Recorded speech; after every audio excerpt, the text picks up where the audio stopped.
Welcome, one and all, to the Opera Epiclese. I am the star of today's show, Lyney. And over here is my sister, Lynette, who will be working as my wonderful assistant. Please, let's give her a warm welcome. Hello, everyone. I know she may seem to be a little sleepy right now, but that's just a sign that she's nervous.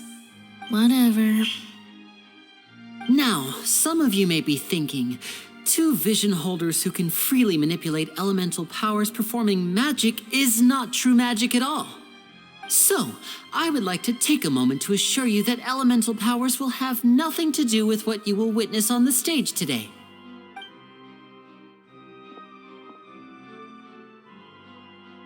Both Lynette and myself have removed our visions for the show.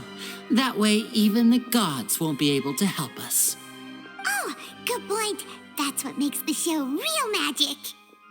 Now, without further ado, let the show begin. Lynette will now exit the stage to make some preparations. I know you might miss her, but don't worry. She'll be coming right back on stage momentarily. Perhaps in an unexpected way.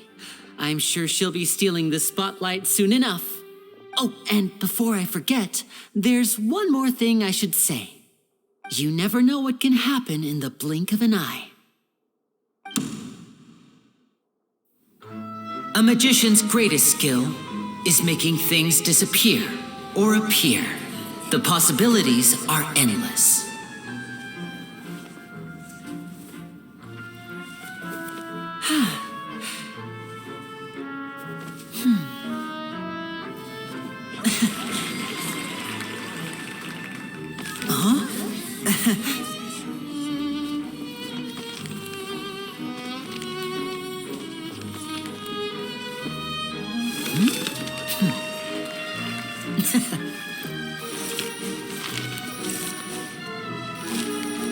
But this isn't what you came for. These little tricks, you've seen them all before. So it's time for something truly extraordinary, don't you think? This one's a little tricky.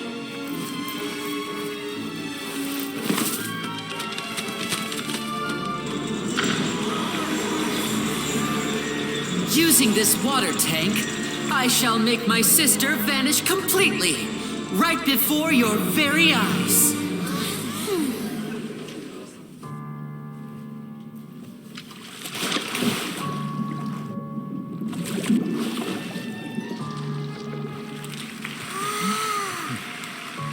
It's actually quite simple. She'll just turn into air bubbles and float right out of the top.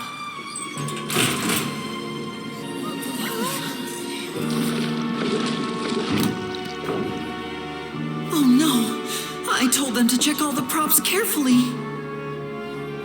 With the lid on, even air can't escape. An amateur magician would be getting very nervous right around now. Luckily, it's me on stage, so let me show you what a true virtuoso can do.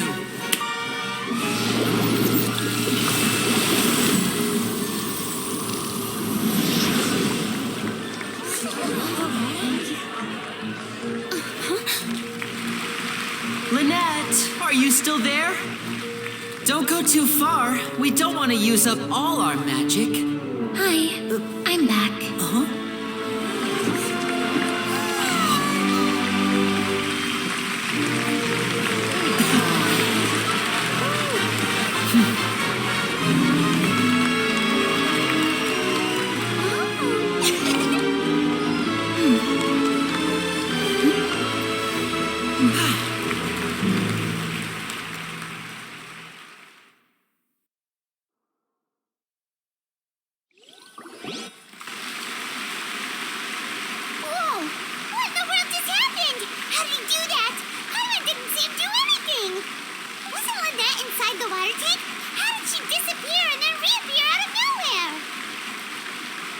If we could see easily through his tricks, then that would mean that his skills are still lacking.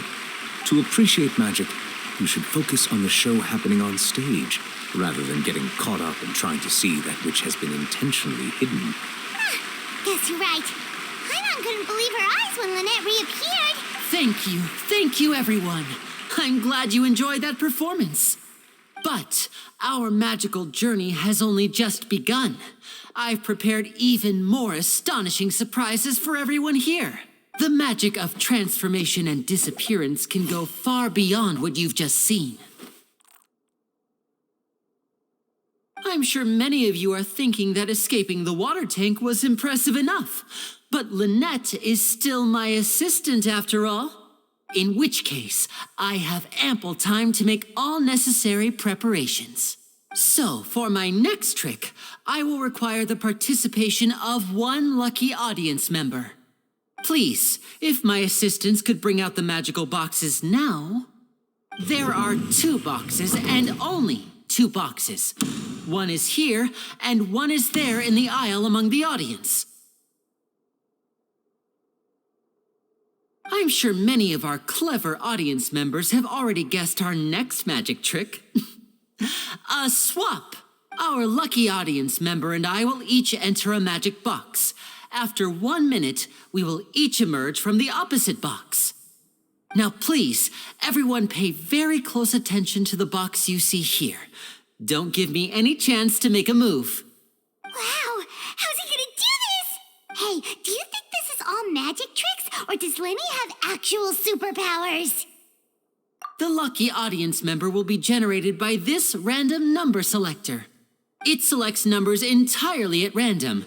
Even I don't know who will be chosen to participate. Now then, let's begin.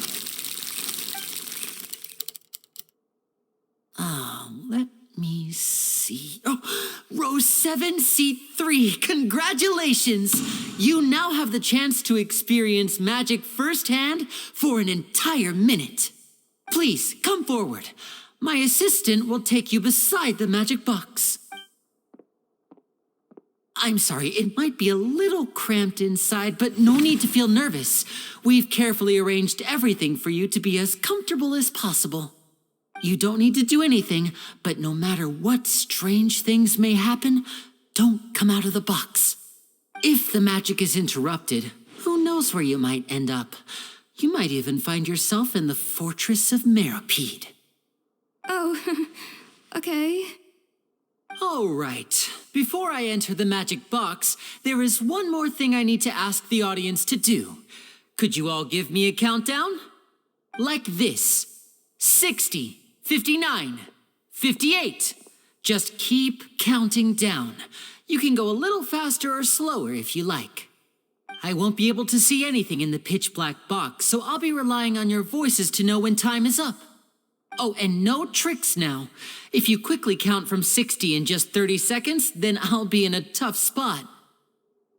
Ooh, Paimon kinda wants to count faster after hearing him say that. No, that won't do. I can see it in your eyes. You still can't be trusted. Let's practice together. Come on, repeat after me. 60, 59, 58. 60, 59, 58! That's right, perfect. Keep it going. All right, I'll see you all on the other side once you've finished counting. 54, 53, 52? Why aren't you counting, Neuvillette? I am counting in my head. I think things are exciting enough in here as it is. Merely a consequence of my identity and personality. Do not worry about me. Just enjoy the show. Oh, all right. You look so serious that Paimon thought you might be feeling uncomfortable or something. 40, 39, 38! Mr. Lyney, are you all right in there? Is everything ready? Yes, I'm fine. I'm just double-checking the direction of the magic. It would be a disaster if we get sent to the wrong places. For example, midair right above the audience. Even though he's saying that, Lyney doesn't seem nervous at all.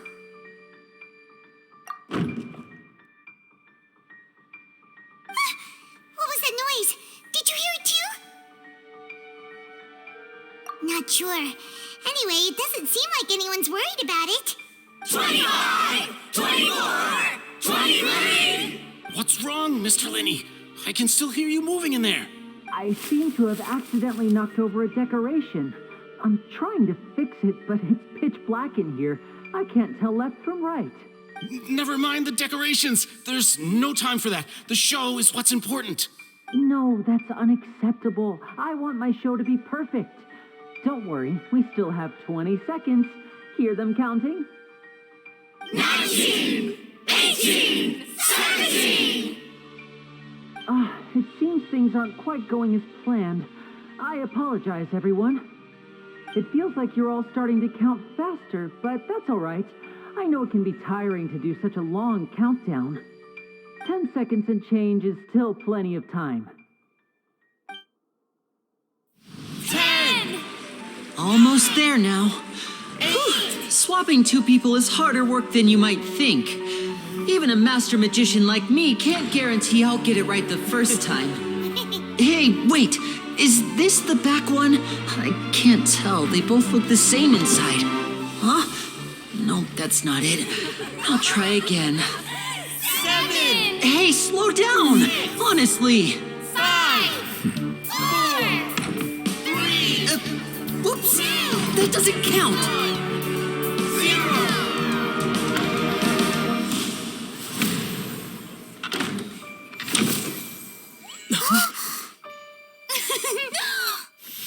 Ta-da!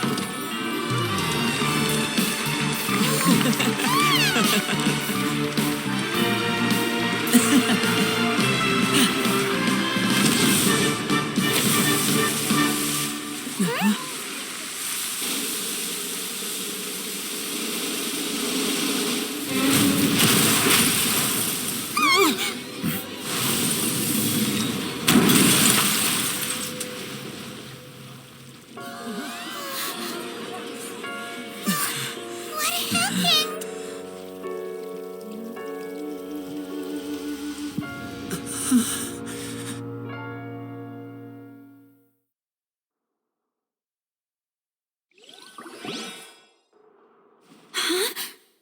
Is this part of the show? Mr. Lyney, you're going to use magic to fix the stage now, right? What happened? Oh no, maybe this isn't part of the show. The girl was still in that box, right? This performance is over. Medical staff with me. Guards, secure the scene and detain all the performers. Seal the exits. No one is allowed in or out at this time. Yes, that's right. If this was just an accident, then we must investigate the cause. But if this was all part of some scheme, then those accountable will not escape the judgment of the God of Justice. No need to be alarmed, you two. We'll get to the bottom of this soon enough.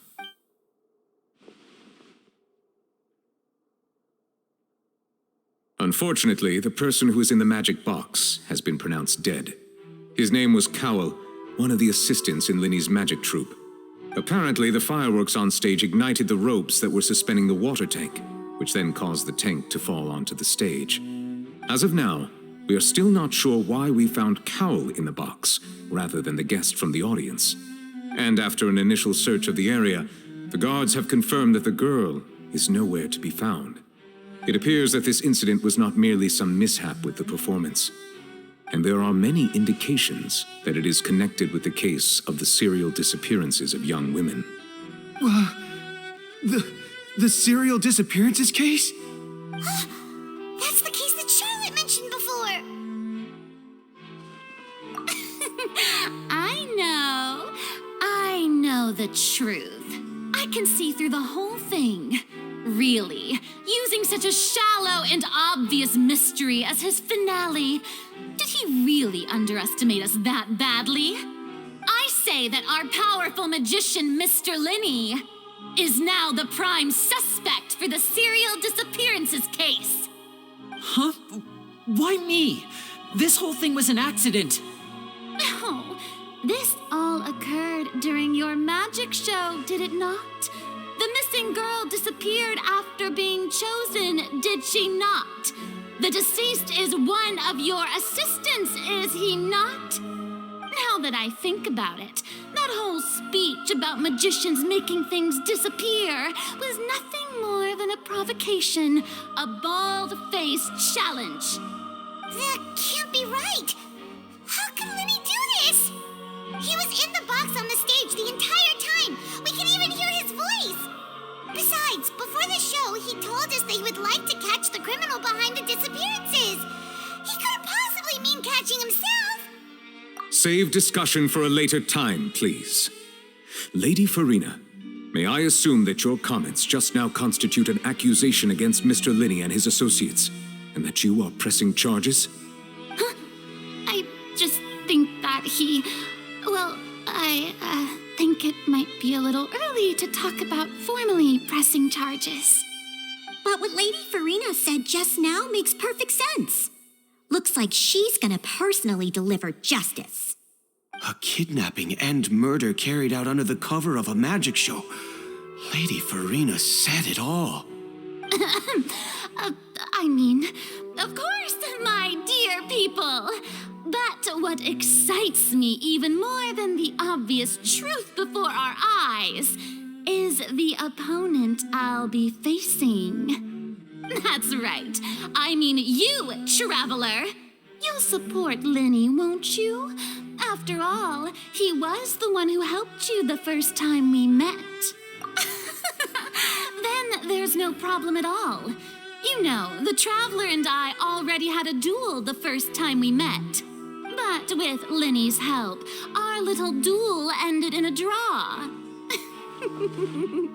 But draws really are the most boring possible outcome. So, no more draws. Between the two of us, there must be a clear winner and loser.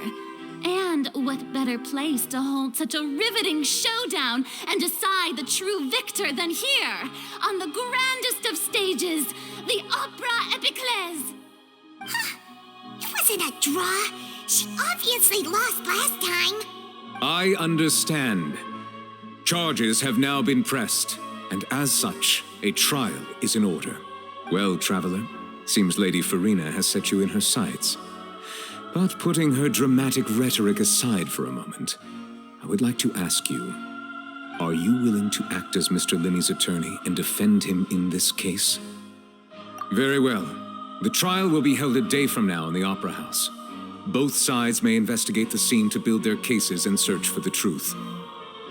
Lyney and his troupe are all potential suspects and shall remain within the Opera House.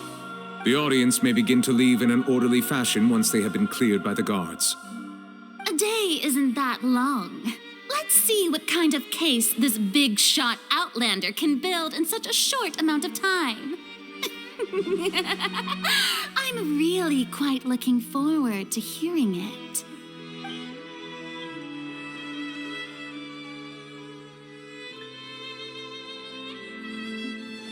Lyney! Sorry about everything that happened just now. Were you frightened? Of course! Who wouldn't be scared after witnessing an accident like that? Yeah, I'm a little shaken up myself. How could this happen? And poor Cal. I know you already claimed that you would defend me, but now it's just us talking. Tell me, do you think I could possibly be the murderer? Good to hear. Thank you so much for trusting me. I'm sure everyone sees me as the biggest suspect at this point. But if you ask me, the whole thing is mysteries layered upon mysteries, such that all that's left is confusion. I don't know whether what happened there on the stage was purely an accident or not, and I don't know why poor Cal was in the box. As for how that girl chosen from the audience could suddenly disappear, I'm afraid I don't have any answers either. If someone tampered with my performance, then we need to figure out what they did.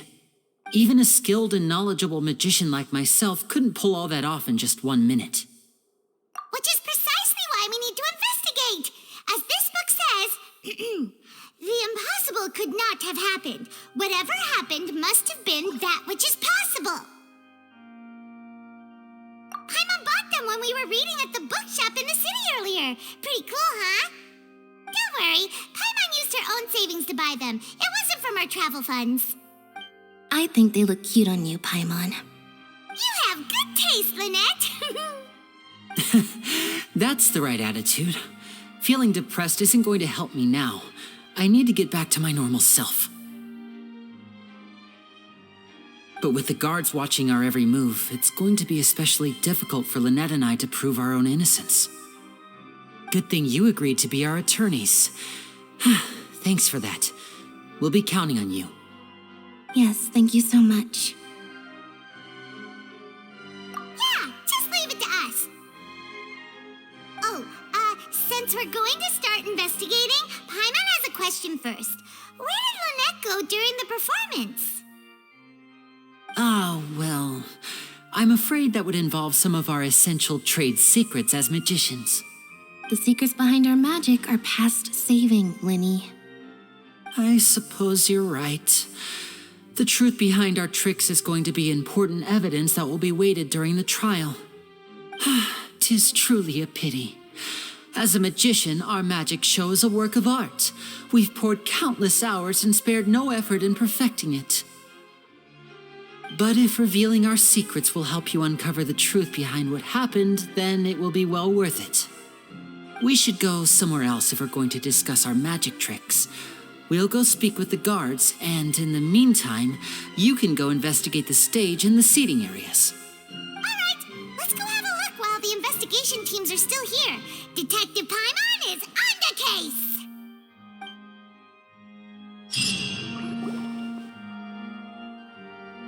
Hello, officer. How's the investigation going? I see. You must be the traveler that Lady Furina mentioned. Listen, I'll be perfectly honest with you. I'd avoid getting mixed up in this whirlpool of a mess if I were you. Huh? What do you mean? Come with me and you'll see. The deceased is one of Lyney's assistants named Cal. Even though he hadn't joined the troupe long, he was hardworking and everyone generally liked him. The assistants are usually in charge of setting up and inspecting the props, as well as assisting with the show and keeping the crowd engaged. As you probably saw when you were in the audience, the water tank suddenly fell and smashed the box with Cowl inside it. This is the real mystery. We've already searched the scene and were unable to find any traces of the girl. However, if you look carefully, the box was positioned directly under the water tank. The ropes holding the tank were then burned by the pyrotechnics on stage, causing them to snap. All these factors lining up so perfectly makes it hard to see this as a mere accident. If anything, the more logical explanation is that the whole incident was intentionally planned, and Lyney is the most likely person to have access to all these areas. But he doesn't have a motive. Are you both good friends of his? Well, you can't say we're good friends, but we've known each other for a little while. So in just a short time, he was not only able to win your trust, but even convince you to act as his attorneys. I know there's no such thing as magic. The real trick of a magician is holding the audience in the palm of their hand. I've seen a lot of cases, and I can tell you that people are the least reliable kind of evidence. Sorry, I tend to be pretty straightforward. Just know that I'm warning you for your own good. Anyway, you may investigate the scene of the crime yourselves if you're curious. Who knows, maybe you'll be able to come up with some new evidence.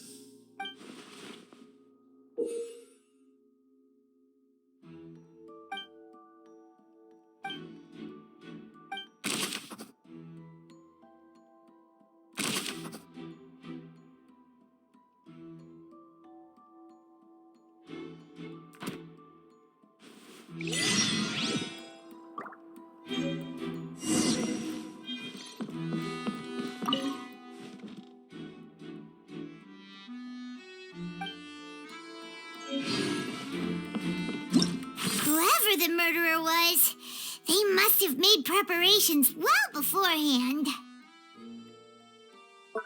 Why would it be him?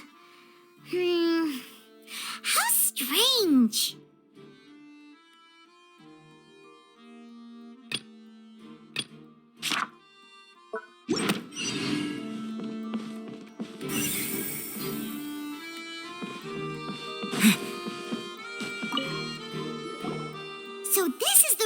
broke and caused the water tank to fall. The rope looks pretty durable. How can it be burned through so quickly by fireworks?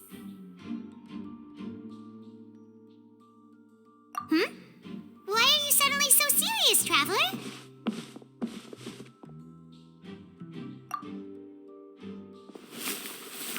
Whoa. Look! This bit is made from different material!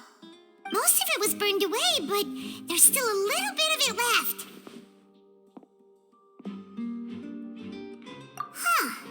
So if a rope meant to hold something was made with that kind of material in it, then that means... Wait, Paimon should write all this down. Let's take notes.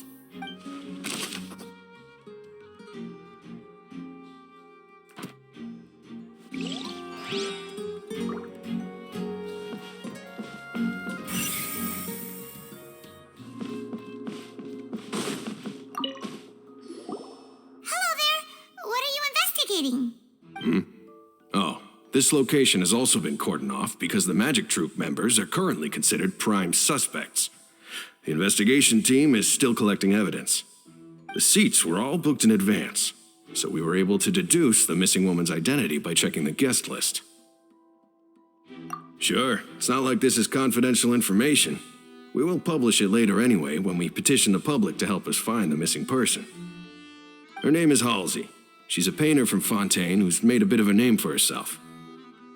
Apparently, she wasn't a regular at the Opera House, but she'd been feeling some pressure with her work lately, which made her decide to come see the magic show. The Magic Troop members all claim not to know her. We have looked into her social connections. It seems that she has no personal grievances or conflicts of interest with the suspects. Simply put, she wasn't related to the Magic Troop at all, which matches the features of the previous serial disappearances. Were the victims of previous cases also chosen at random? That's how it seems to us, in any case. Apart from the fact that they were all young women of around the same age range, there really weren't any other connections between them. Okay then. No need to be so formal. If you do happen to see the missing girl, please be sure to contact us. It is of utmost importance that we get to the bottom of these disappearances.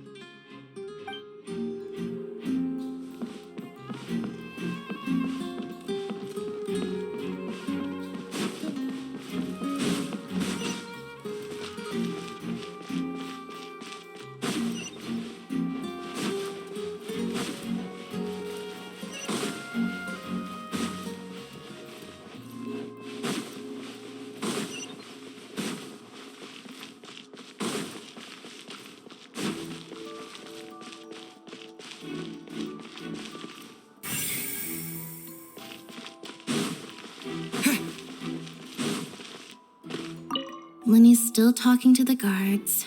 It seems he'll have a lot of explaining to do. I think someone will be assigned to monitor us later, but that's all right.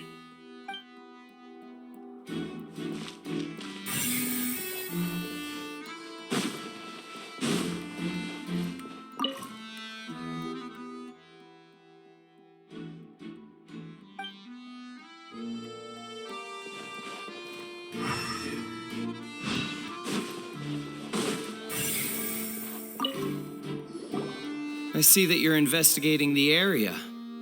Well, it just so happens that I'm interested too. If you find any new and interesting leads, be sure to share them with me, all right?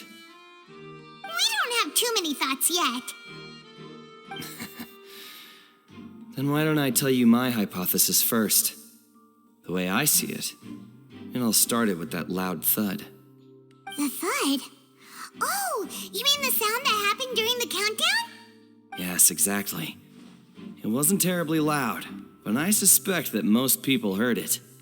It's just that everyone was awaiting the results of Lyney's trick with bated breath, so no one paid it much mind. But now that the incident has happened, the thud has become an important clue. That makes sense. So, what do you make of it? I'm of the opinion that it may have been the sound of Lyney's accomplice, Lynette perhaps, jumping atop the water tank or something like that. And when the pyrotechnics went off, she cut the rope, sending the water tank crashing down. But wasn't the noise we heard too loud for that? Perhaps the balance wasn't right, leading to a particularly rough landing. Oh, that's true. I suppose I must reconsider. That does remind Paimon, though. What was with that sound?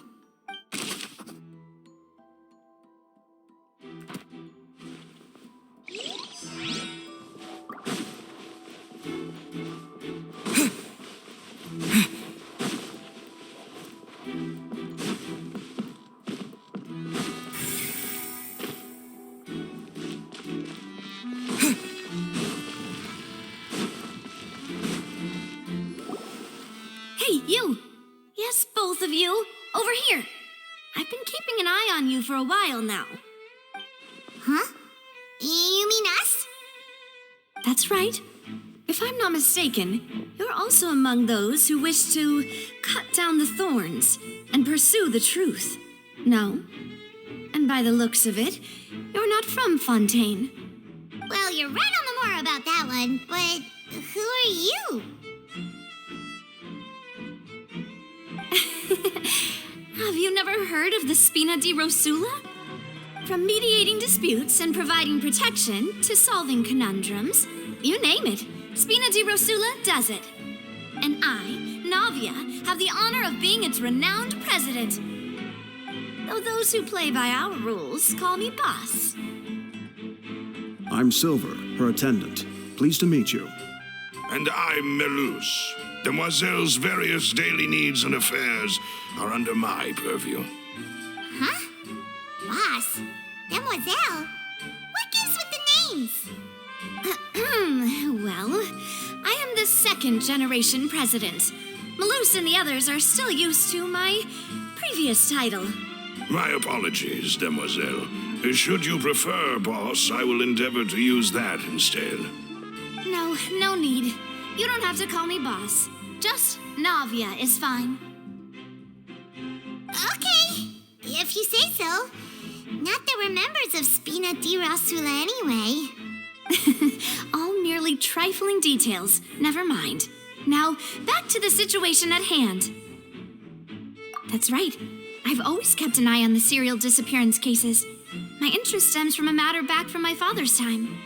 Judging from the look of things, I find Lyney an unlikely mastermind. Really? We think so too. That's why we're looking for clues now. But how did you come to that conclusion? Intuition, naturally. My unparalleled intuition. Furina sure was quick to point the finger at Lyney without any decisive evidence whatsoever, wasn't she? But that's not uncommon for her.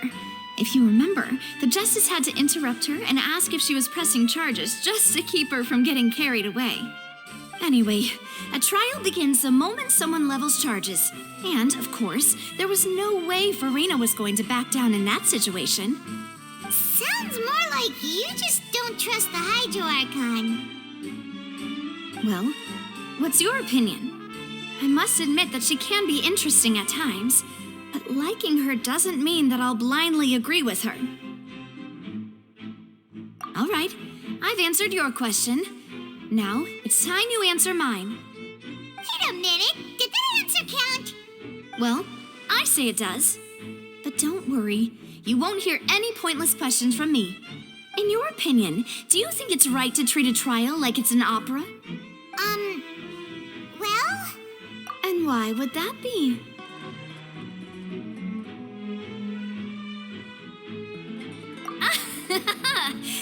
See, Silver and Melus? I told you they'd be different. Most astute of you, Demoiselle. I, too, think that the Traveler's response was most excellent. No matter how wonderful the script or how fervent the audience's expectations may be, the trials that go on stage here must be based in fact. And if that can be done, boss, then... All right, that's quite enough, Melus. Anyway, I like your answer. You passed with flying colors.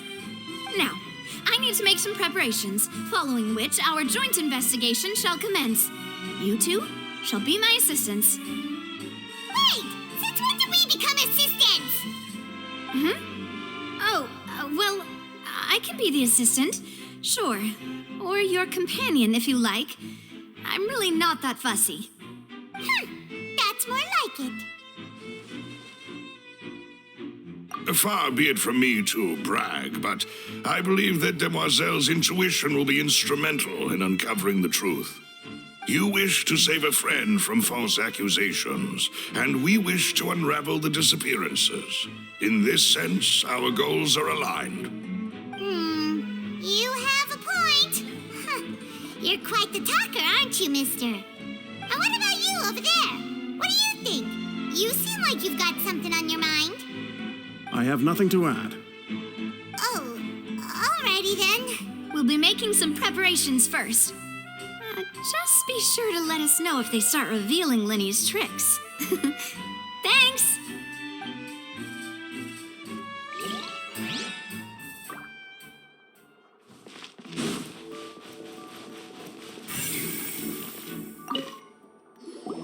Sorry, but no one can freely enter or exit the Opera House at the moment. If you wish to leave, you must register your identity with us first. No, we're not leaving. We're representing Lyney and Lynette as attorneys, so we're investigating the case. Were you always guarding this entrance? Yes, after the Chief Justice gave the order, everyone coming in or out must undergo a strict inspection. So, the missing girl couldn't have left from here. At least, not from that point on. I doubt there was much opportunity then, either. How can you be so sure, Well, because I was in charge of security near the entrance at that time. I couldn't see Lyney's performance from here, which was quite a shame. Just my luck. But still, I did not abandon my post, and I stayed put no matter how loud the applause was. If someone had so much as even approached the door, I would have noticed it, let alone if they had tried to leave. We Melusines are good at that sort of thing, you know. So, it's safe to say the girl couldn't have left through here. All right, thank you for your help. This will be useful info.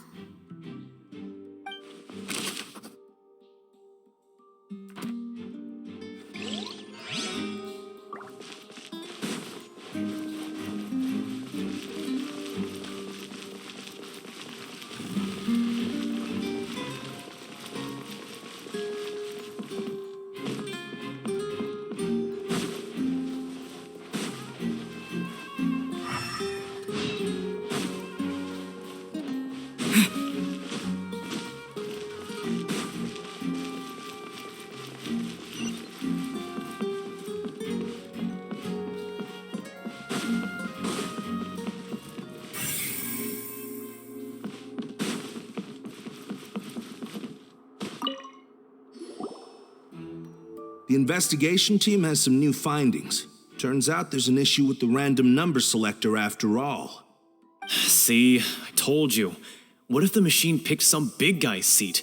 You think the murderer would have still made his move then? Sorry to interrupt, but we're helping Lyney and Lynette with their side of the investigation. What were you saying about the number selector? There's something wrong with it? You're trying to help them? That'll be a tall order. Lyney used the machine to pick a random member of the audience during his performance, right? The lucky girl that later disappeared.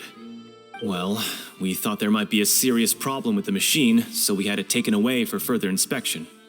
It turns out that the seat number it picked wasn't random at all. The machine picks that same number every time. I'm sure you already know that you have to make a reservation in advance to get a seat, regardless of whether it's a trial or some performance.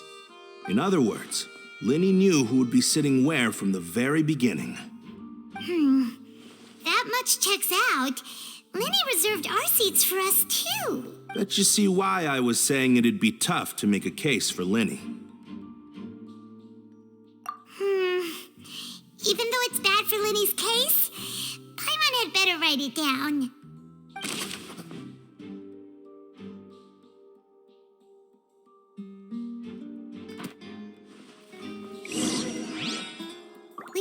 anything of note here at the performance venue. Paimon wonders how Lyney's discussion with the guards is going. Let's go see, shall we? Ooh, things are getting interesting, huh? We're about to see how magic is made. Understood. Then I will be going with you. Just so you're aware, I will be monitoring your actions and making notes as necessary. Very good. Thanks for being so agreeable.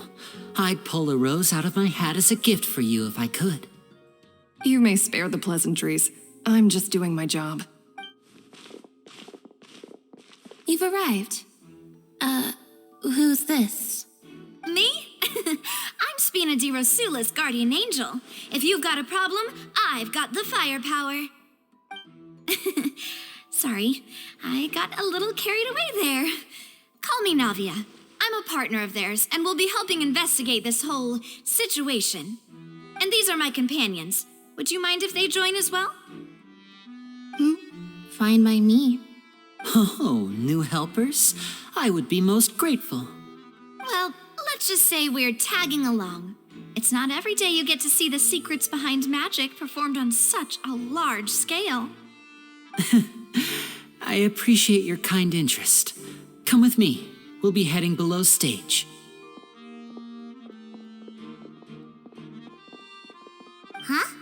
Below stage? Yes, a world of secrets is hidden beneath this magic box, prepared specifically for this switcheroo trick.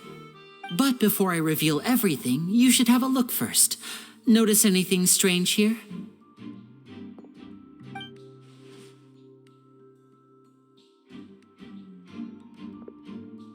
I'm not trying to be dramatic.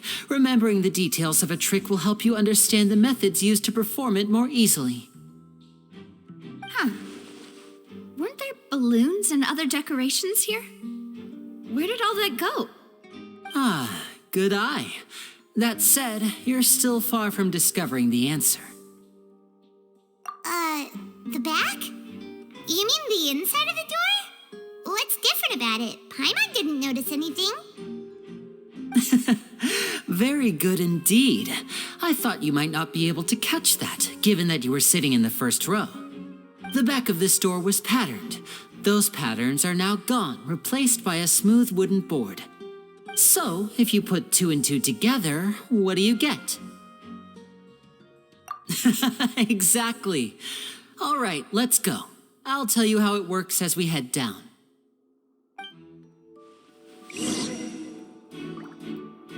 Oh, so there was a passageway under the magic box!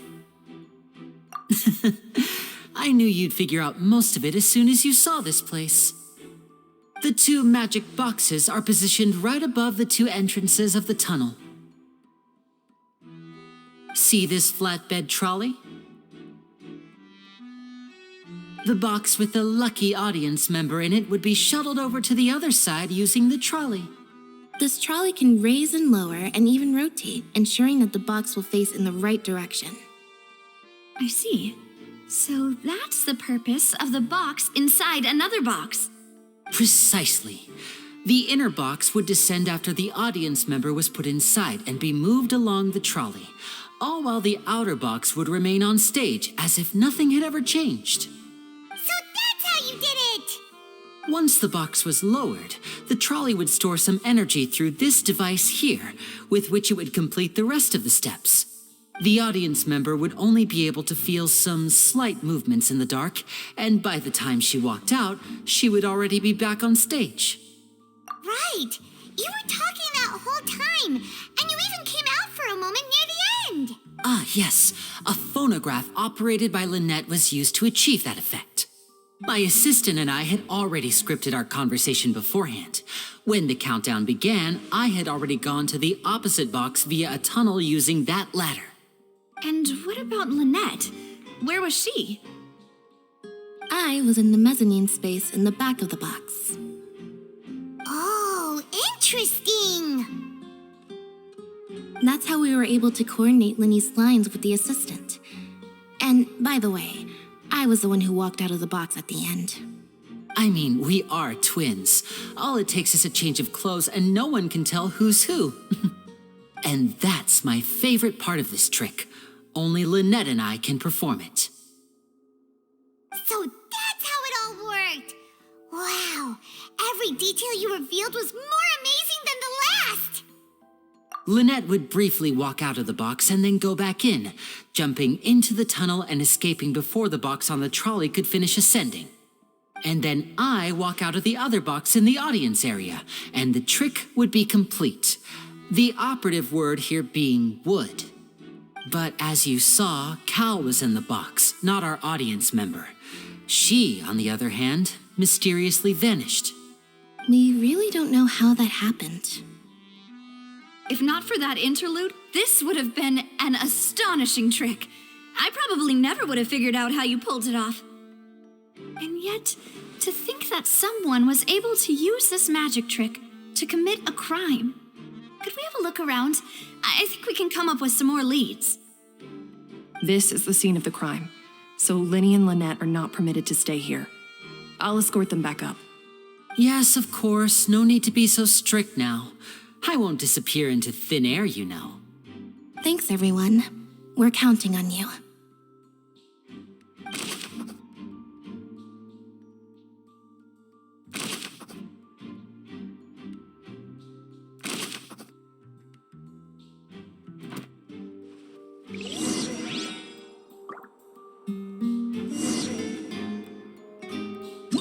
Whoever the murderer was, they must have made preparations well beforehand. This rope was obviously tampered with. People needed to register and reserve a seat for the show.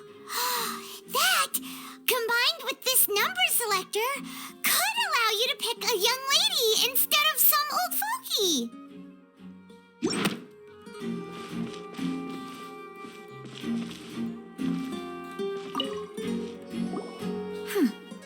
What's this?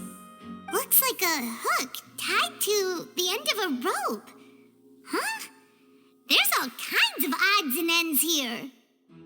Perhaps it was a prop for a different trick. But why would it have been left here? Whatever it is, let's make a note of it first.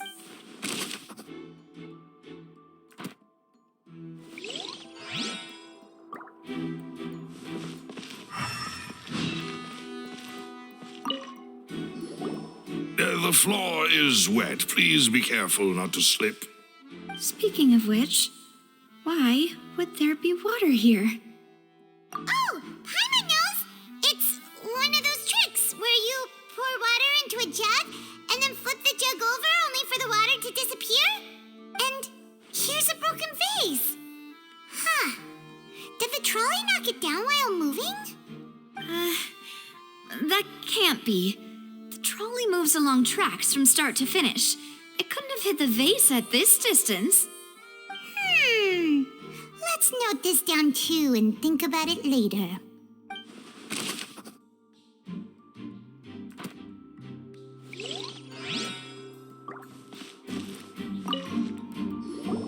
Oh, these are the clothes that the lady chosen from the audience was wearing, right?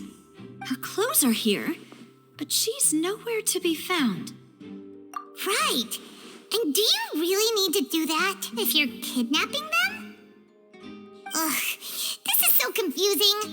Paimon doesn't want to be a detective anymore.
What is this place? It seems someone could fit through here. Could this have been the suspect's escape route? Alone, perhaps. But if they had to pull another person with them, the space would be too narrow. But there are no other ways in or out of here. Oh, you're right! Let Paimon write that down.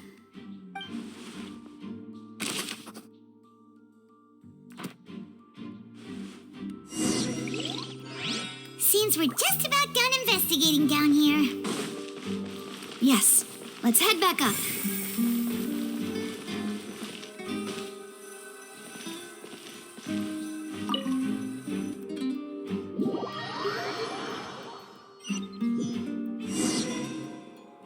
Well, we've ascertained the state of the crime scene.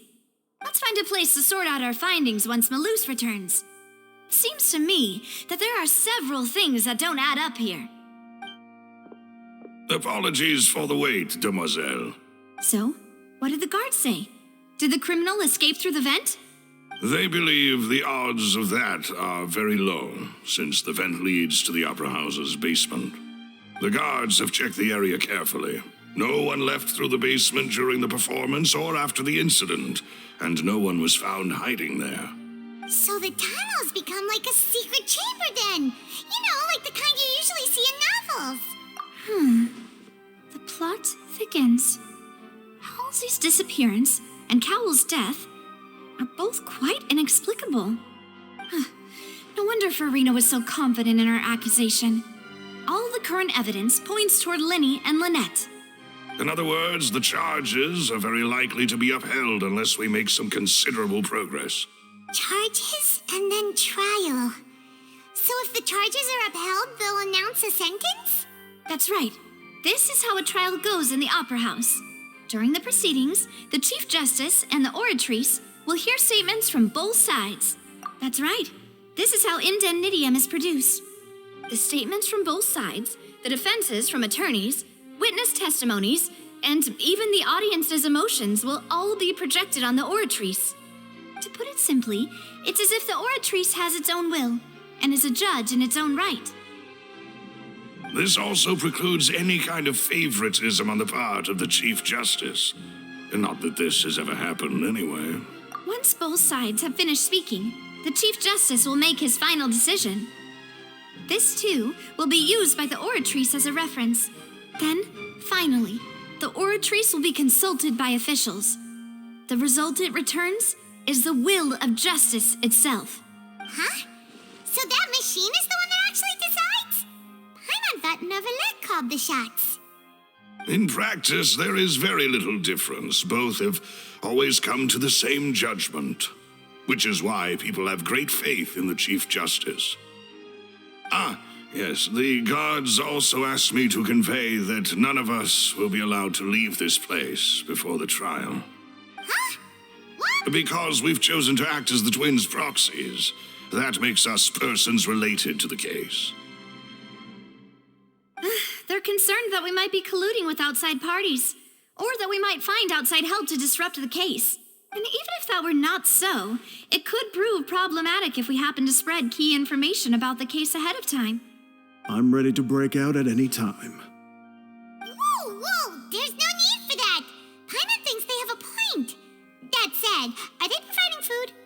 Of course. I just hope you don't mind the lack of options. I'm afraid that catering to all tastes is not in the cards, nor is any guarantee of balanced nutrition. In that case, let's just sort out our findings together here. Pity. I was hoping to take you to try some of Fontaine's famous desserts, too. I mean, what better way to properly think through our findings than over some tea and sweets? Huh. Breaking out suddenly doesn't seem like such a bad idea after all. Just kidding. Paimon will still do her best, even if there are no snacks. What do you mean, no snacks? Of course we'll have snacks. If we cannot buy some, then we'll simply make some. Huh? Here? But how? Understood, demoiselle. Everyone, please come with me.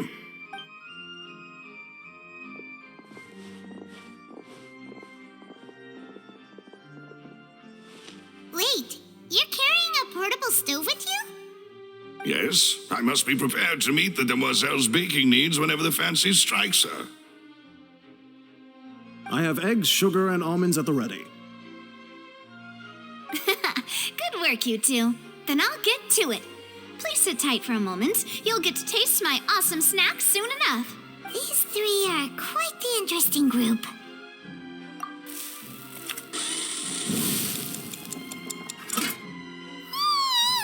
And Paimon thought it smelled good while it was still in the oven. Oh, it's even better now. Paimon can't stop drooling. From the way you had these two guys carrying all that stuff around, Paimon thought you'd have them do more during the baking process. But you ended up doing the entire thing by yourself. Beating the egg whites, grinding almonds, everything. I was applauding. And I was giving encouraging smiles. Paimon was just thinking, aren't you worried about getting your fancy dress dirty beating egg whites and baking like this? Well, I don't think it's carved in stone anywhere that fancy ladies can only read books, sip tea, ride horses, and play the piano. I just really enjoy making snacks. Don't underestimate beating egg whites, by the way. It's a real arm workout. You also need to beat them to just the right consistency, or your macarons will crack. Anyway, give these a try, fresh out of the oven. There's 3 for each of us. Only 3? Well, eating too many sweet treats might send all that sugar to your head. You wouldn't be able to think clearly about the case on a sugar rush, would you? Tea is ready to be served as well. This is Demoiselle's favorite, strong black tea with a floral fragrance that clears the mind and lifts the spirit. No need for concern. I'm merely doing as I should.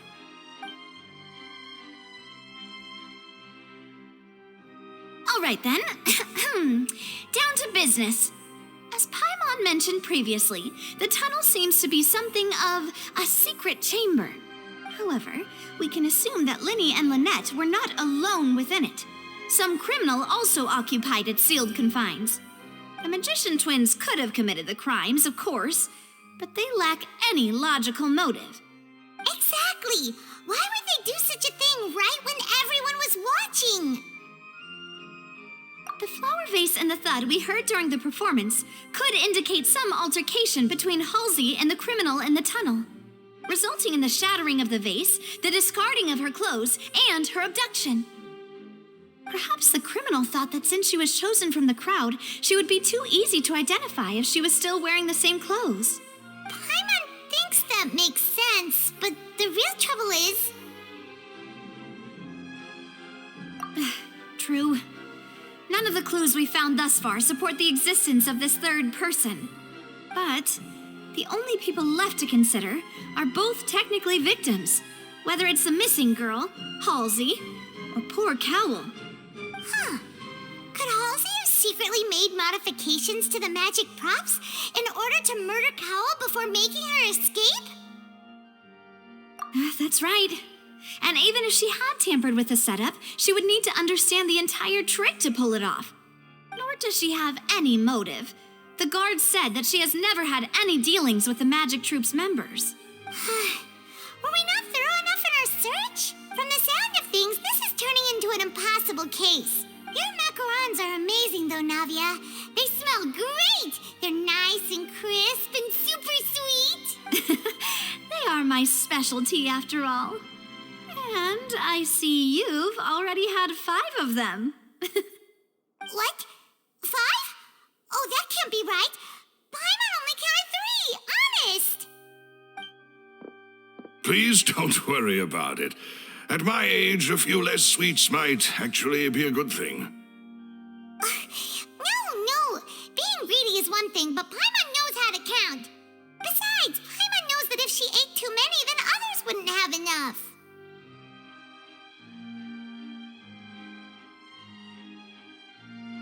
Wait, even you don't believe Paimon? How could you? If Paimon ate those 2 extra macarons, then may they turn into stone in her stomach! All right, we get it. Well, I suppose one of us might have gotten too engrossed in our chat and eaten them by mistake. No big deal. Melus, set up the stove again if you would. Huh? What are you doing? Making sure everyone gets 3 macarons, of course. Exactly. We don't want to trouble you. As you wish, demoiselle. And I have the egg, sugar, and almonds. Well, this really is your hobby, huh?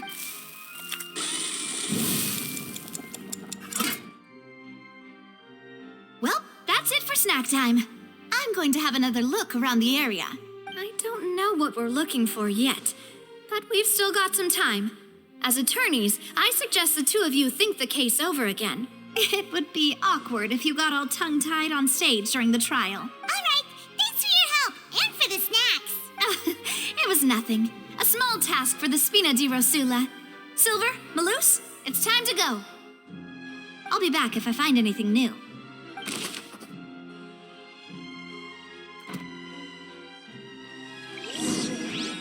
All right, it's time to put our heads together. We've got to get our defense ready for the trial. Oh, it's probably gonna be a long and difficult case. There's no point in worrying about that now. We just need to prepare. Here, take Paimon's notes. They should help you review the situation.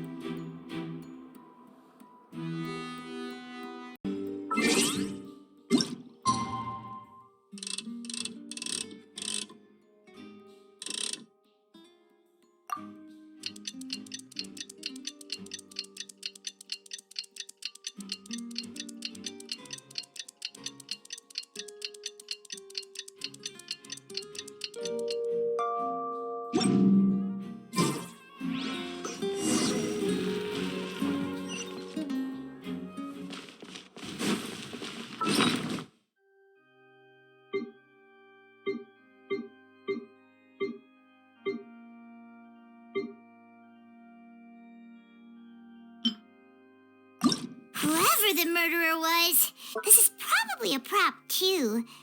Oh, looks like you could hook onto a lot of things. Like the Traveler's fishing rod! This flower vase is probably a prop for the show.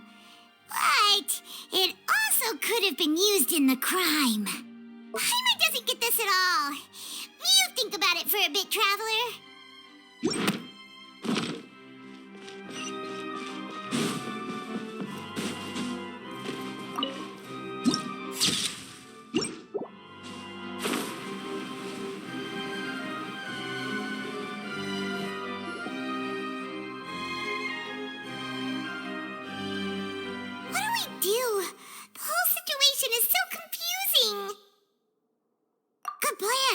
Impossible things don't just happen. We'll get to the truth one way or another. Just relax. Even if everyone else suspects Lyney and Lynette, at least we will be supporting them from the stands. Besides, I doubt Furina understands any more about what happened than we do. Thanks, Navia. Well, we'll be going then. Best of luck to you.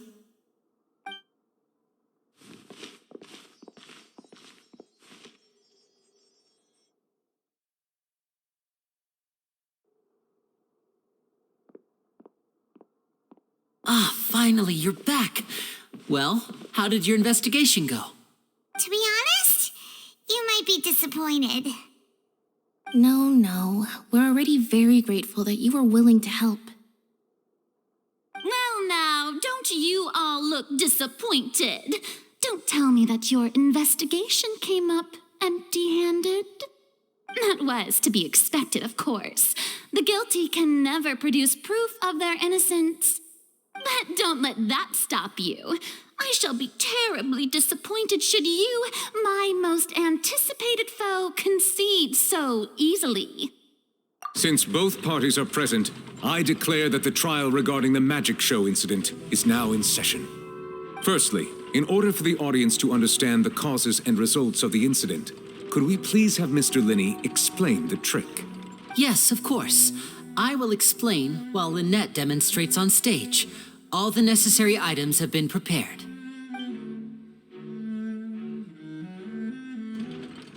Thank you, Mr. Lyney.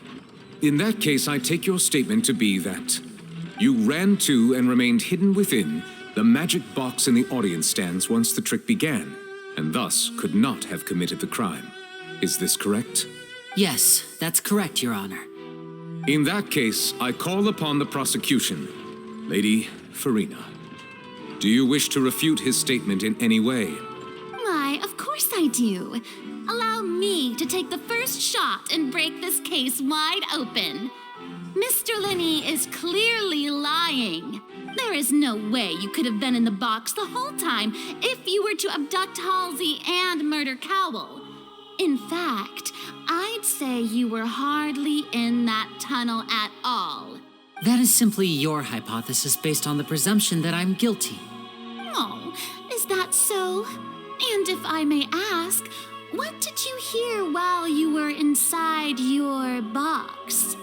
The roaring countdown of the crowd, of course. That's how I kept track of the time and built anticipation for the finale.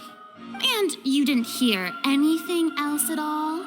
Nothing that might leave an impression of any kind?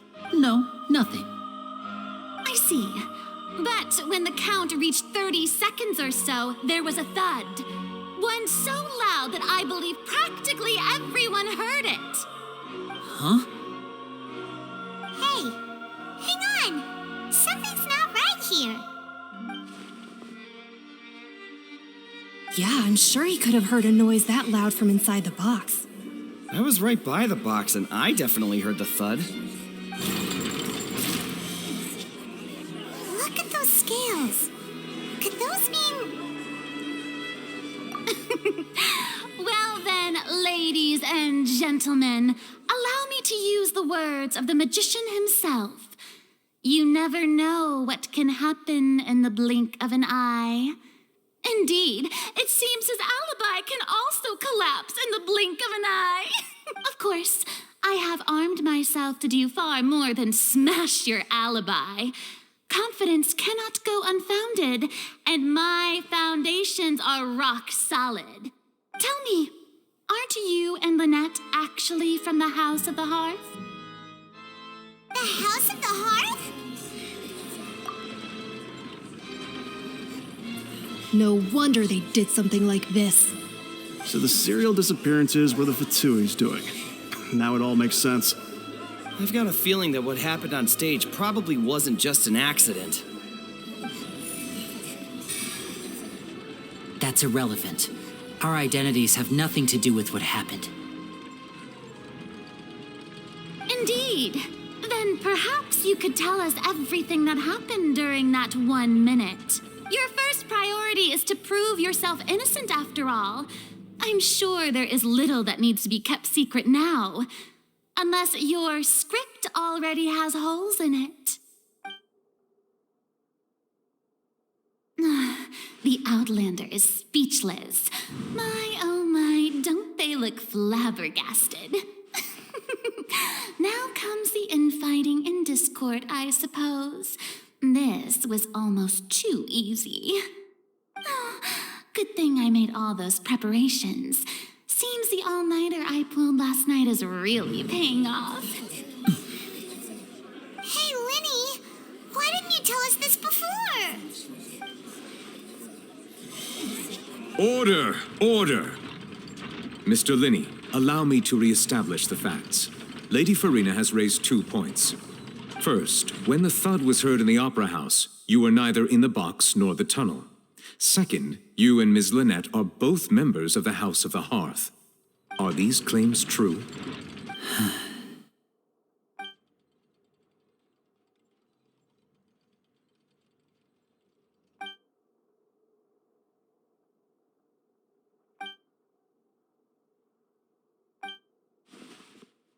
Please answer my question, Mr. Lyney.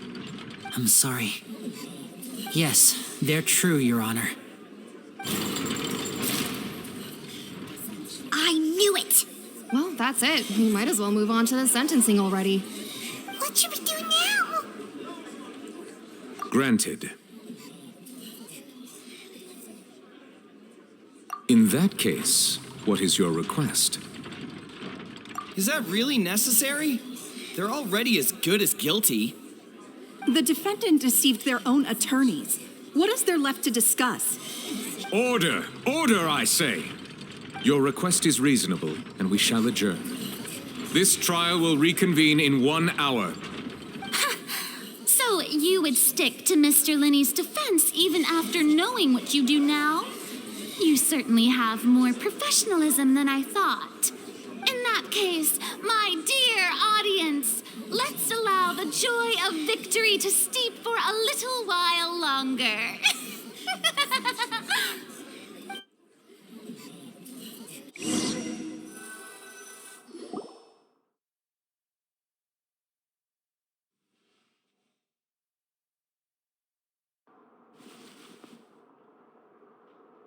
Well, this is awkward. I didn't think the Hydro Archon would dig all that up. I'm sorry, Traveler and Paimon. Yeah, sorry. Paimon doesn't know where to start. We trusted you two. We based our entire reasoning on the assumption that you weren't bad guys. Not to set the wrong tone or anything, but Paimon's really mad. I'm very sorry. I know you're angry, and reasonably so, but please, let me explain. I know you've clashed with the Fatui several times before. I wouldn't be surprised if just hearing the word is enough to make you upset. But our organization is very, very large, and the Harbingers have very different personalities and goals. Right now, we want to save people. As many as we can. That's right. I'm sure we're on the same page when it comes to this nation and the disaster that its people might face. I knew if it weren't for our respective identities, we could become good friends. That's why I didn't wish to flat out lie to you, but chose to hide some details instead. The truth is very important, but being completely transparent about everything would see us spending more effort than we need to. Right. So, you be the judge. Heck, if I were you, I fear that I'd even struggle to trust me at this point. You met a Fatus who works as a magician, a trickster by trade. All by coincidence, too. But still, I'm asking you to trust me. I am no criminal. At least, not in this case. Sorry. Please forgive us. Well, you both say that, but... Right, let's hear your answer first, and no lies now! Of course, I'll answer any question you ask. We've been trying to find out how the Oratrice operates. We want to know why it has a consciousness. Why can it deliver sentences accurately? During our investigations, we learned that the machine's core is beneath it. From that moment on, Lynette and I have been designing this box swap trick with the objective of getting close to the core. Is that why you needed a whole minute? That's right.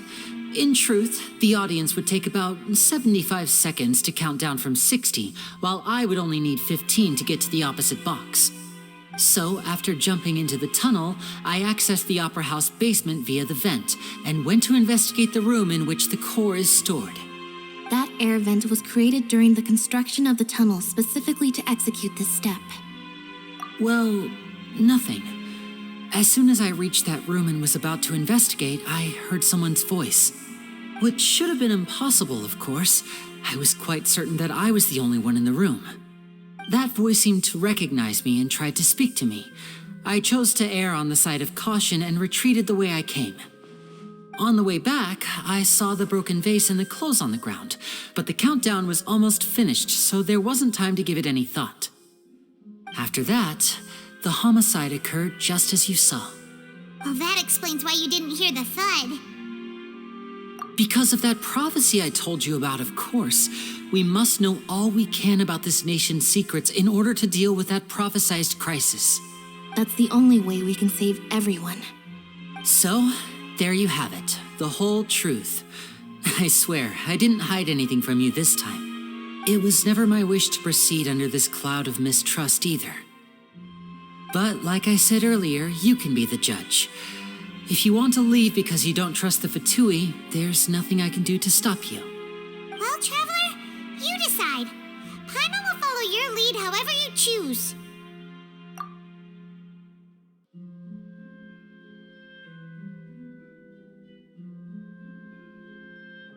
Okay, thank you. Thanks for giving us a chance.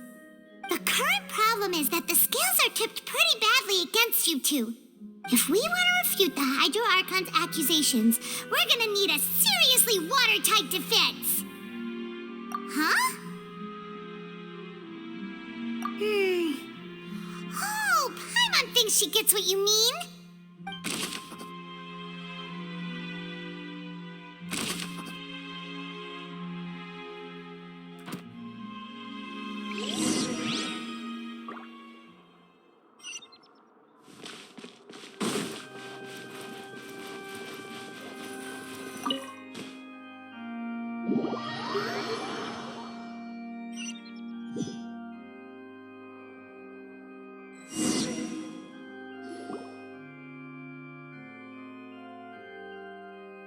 Both parties have returned to their positions.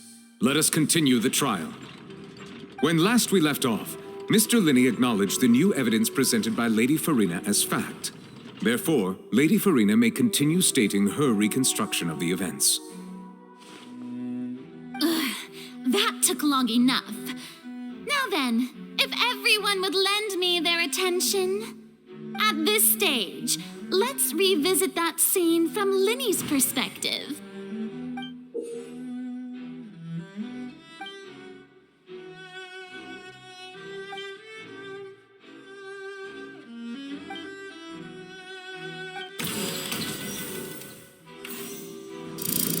Countdown began, he entered the tunnel.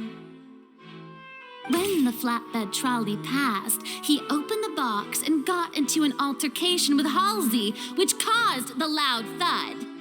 He did not realize that this sound could be heard by everyone in the opera house, which is why he claimed earlier that he could not hear the sound. Finally, he used the vase to knock her out, before making her change clothes to prevent others from recognizing her. At this time, Cowell arrived in the tunnel, having heard that strange noise, and caught Lyney red-handed. So Lyney proceeded to knock him out too before stuffing him into that box. Afterward, Lyney passed the unconscious Halsey to his accomplice through the magic box in the audience stands, before operating the devices such that Cowell's death would be ruled an accident. And there you have it. That's the truth behind what happened. Does the defendant's side have any objections to Lady Furina's description of the events? The key to refuting Lady Furina is the order of events, what Lyney experienced and what he saw.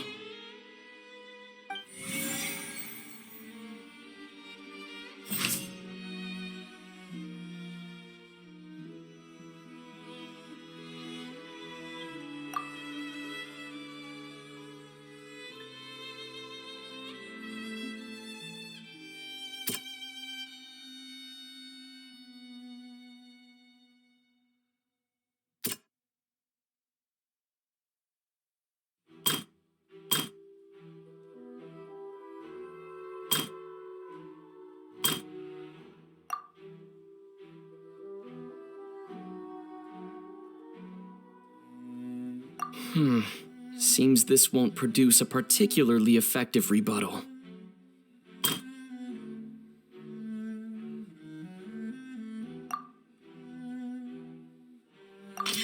According to Lyney, he left via the vent after entering the tunnel. He couldn't have had that altercation with Halsey.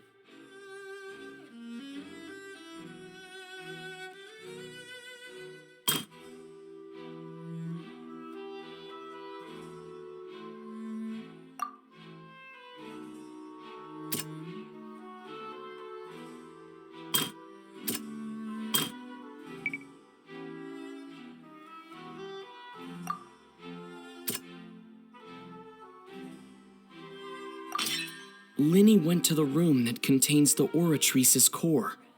This is the actual truth.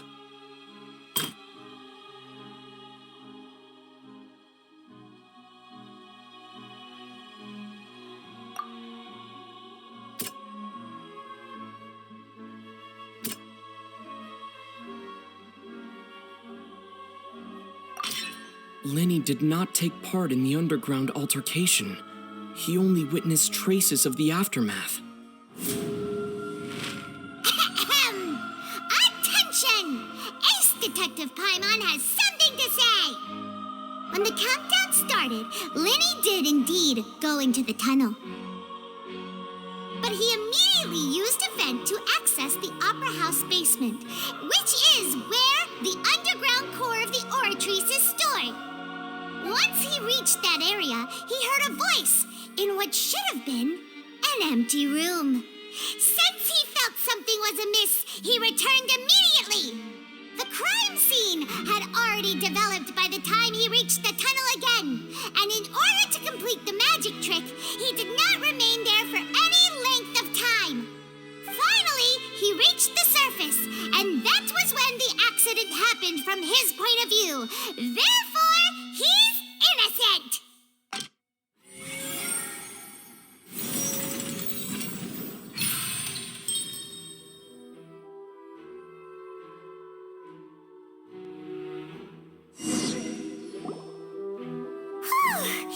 Paimon did it! Paimon actually managed to say all that! Wasn't it awesome? In other words, you believe that he knew nothing of the incident? That's right! My reasoning?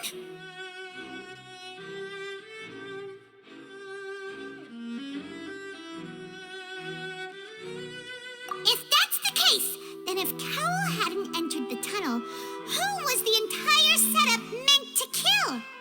Assuming that what you say is true, Lyney only needed to kidnap the young girl to cause a new disappearance case. What would the point of killing someone on stage be? Oh, they have a point. That's right, you tell them! And that's why they're partners of mine.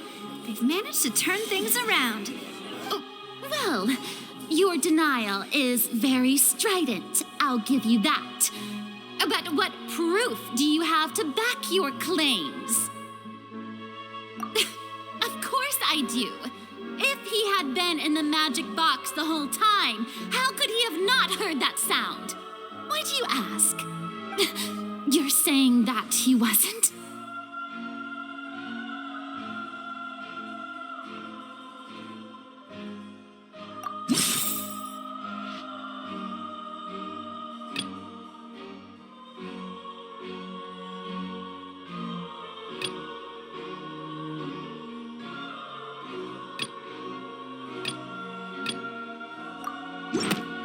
That's right! Lyney wasn't in the box or in the tunnel. That's why he didn't hear anything strange during the performance. This means that when the crime happened, Lyney had already entered the basement via the vent. The same clue you used to disprove his alibi has now become the best proof! How do you like that? Well played. To think you'd use such logic.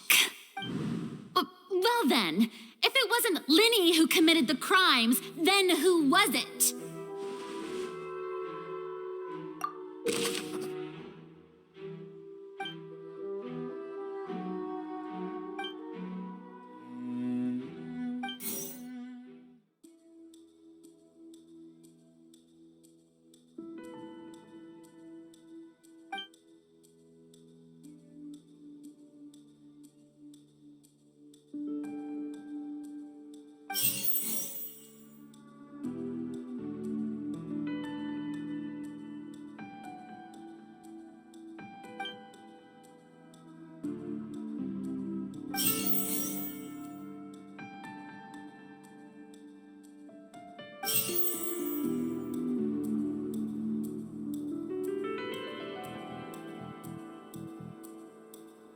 Could there have been a third person involved? Is that really a possibility? The deceased's name is Cowell, Lyney's assistant. He would have been able to tamper with the equipment. Halsey is the missing person and an ordinary audience member. Or did she have her own scheme all along? Could there have been a third person involved? Is that really a possibility?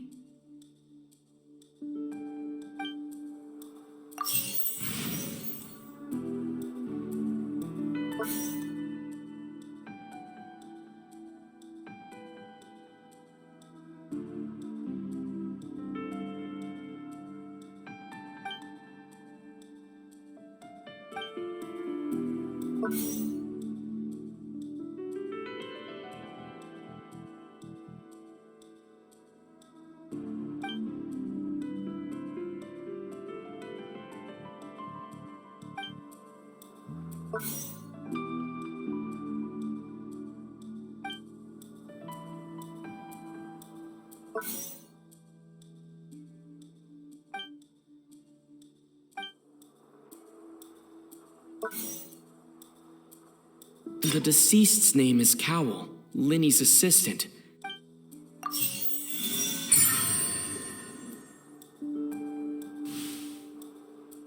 Huh?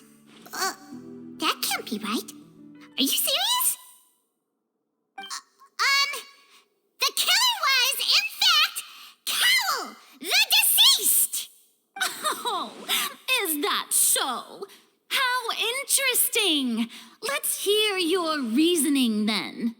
What I must do next is recreate the truth, what Cowell did, and how he went from would-be perpetrator to victim. No one entered or left the Opera House through its entrances, so where would the criminal have wanted to take Halsey?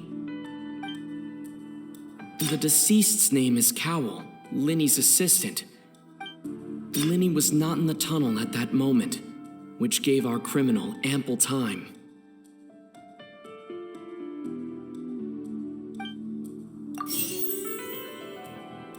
The sound we heard may have come from a clash between the missing Halsey and the criminal.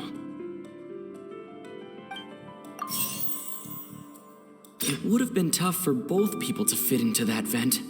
They would likely have bumped into Lyney as well. No one entered or left the Opera House through its entrances, so where would the criminal have wanted to take Halsey? The deceased's name is Cowell, Lyney's assistant. He would have been able to Halsey's clothing was in the tunnel, so there must have been some fear that she would attract attention.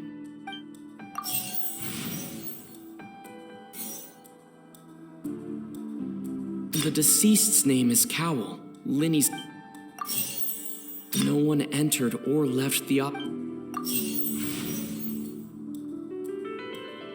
It would have been tough for both people to fit into that vent.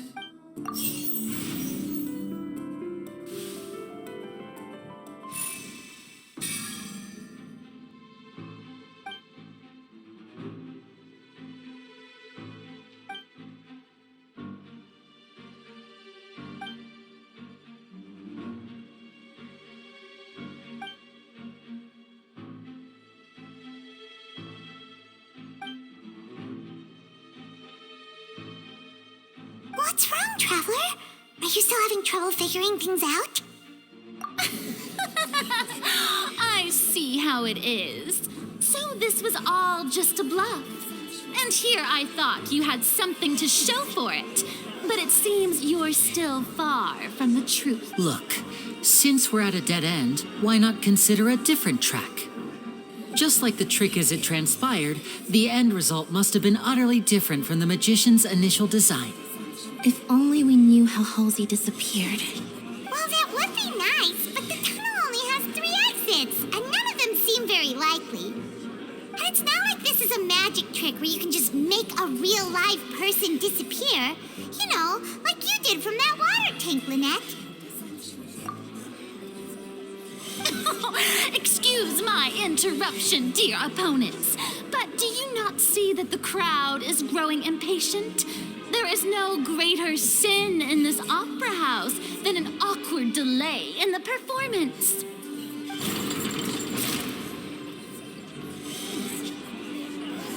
If the defense is unable to make further effective arguments, we will move on to the next stage of the trial.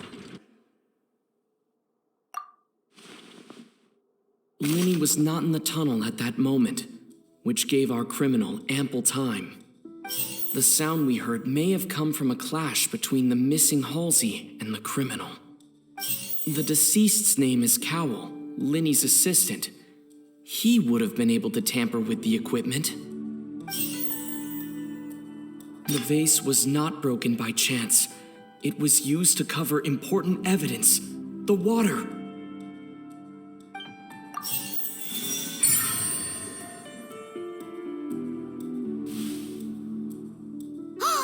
Paimon gets it! It all comes together if Halsey disappeared instead of being kidnapped. Lynette escaped from the water tank, vanishing gradually and leaving only clothes behind. If there's a similar method where a person could be transformed into water... Oh, just a moment, please. I do hope you know how preposterous you sound at the moment. How could a person ever be transformed into water? This is reality we're talking about here, not some magic trick. Must we really? I should think that of anyone. Your friend Lyney already knows this truth very well. Magic tricks are ultimately just illusions and misdirection. But Halsey's disappearance is very real. We're talking about two completely different things. Even so, I trust the traveler's judgment. The truth must be out there somewhere. Perhaps some new line of reasoning may open if we try to gather all the focal points that don't make sense. Since Cal was the deceased, we haven't placed much attention on him. But given that we aren't making much progress with the case, it wouldn't hurt to have a look at his belongings, would it?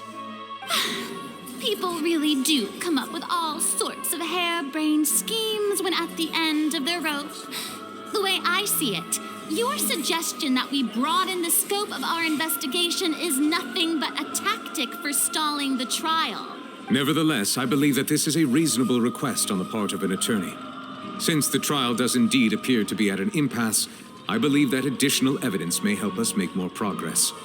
Guards, please step into the lounge and examine the personal effects of the deceased, Cowell.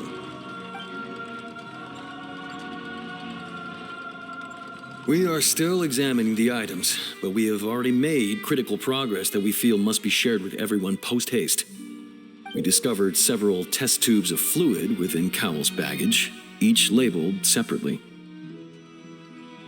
The notebook in his backpack claims that these fluids are water from the primordial sea. The primordial sea? The note's contents also indicate that Cowell belonged to an organization that sells illegal drugs and that he had an accomplice. The notebook has many entries concerning safe usage of these fluids, in which the keyword dissolve appears many times. One of these tubes was labeled Opera Epiclese, along with yesterday's date. It is empty. The notes also state that these dissolution properties work exclusively on people from Fontaine.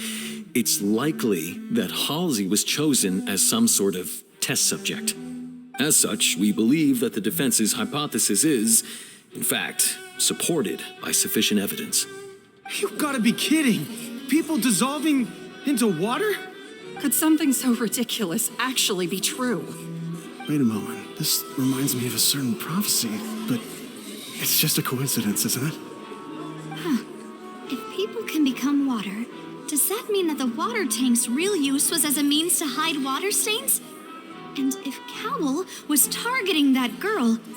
Wait just a minute. Could that mean... You two, with me, quick! Demoiselle, wait! What about your partners? Let's go. Just trust me. Order! Order!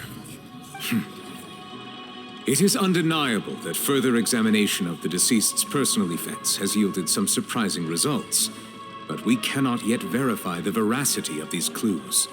Still, let us assume that these clues are indeed authentic, albeit with the understanding that Ms. Halsey has yet to be found.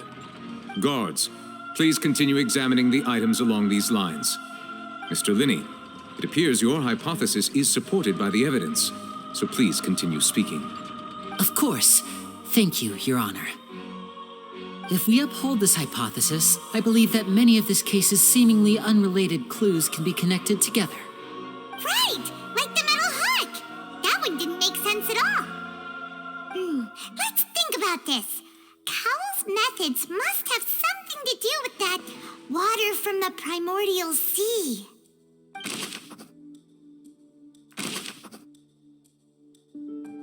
The rope that held the water tank up was lit by the fireworks and snapped. As such, the focus here is on the water and not the tank. The deceased's name is Cowell, Lyney's assistant.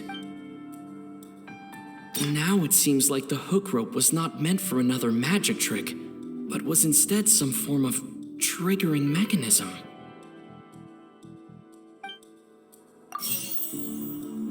The water from the primordial sea should already have been prepped before Halsey entered the magic box.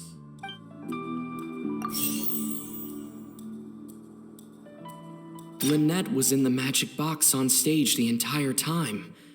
Did she have something to do with this? I remember there was something else within the inner layer of that box. The deceased's name is Cowell, Lyney's assistant.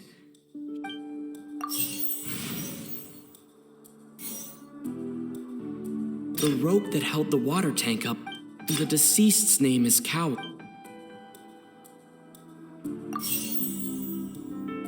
Now it seems like the hook rope was not meant for The water from the primordial sea should already have been prepped before Halsey entered the magic box. I remember there was something else within the inner layer of that box. Lynette was in the magic box on stage the entire time. Did she have something to do with this? I remember there was some...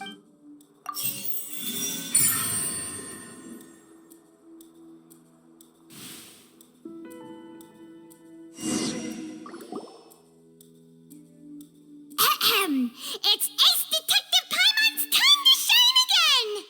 In the original plan, Cowell would tamper with the water tank rope and the number selector securing his target. When the magic box containing Halsey was lowered, the metal hook would retract gradually and pierce the balloon at the top of the box. When the balloon attached to the box popped, the water from the primordial sea inside it would pour down and dissolve Halsey.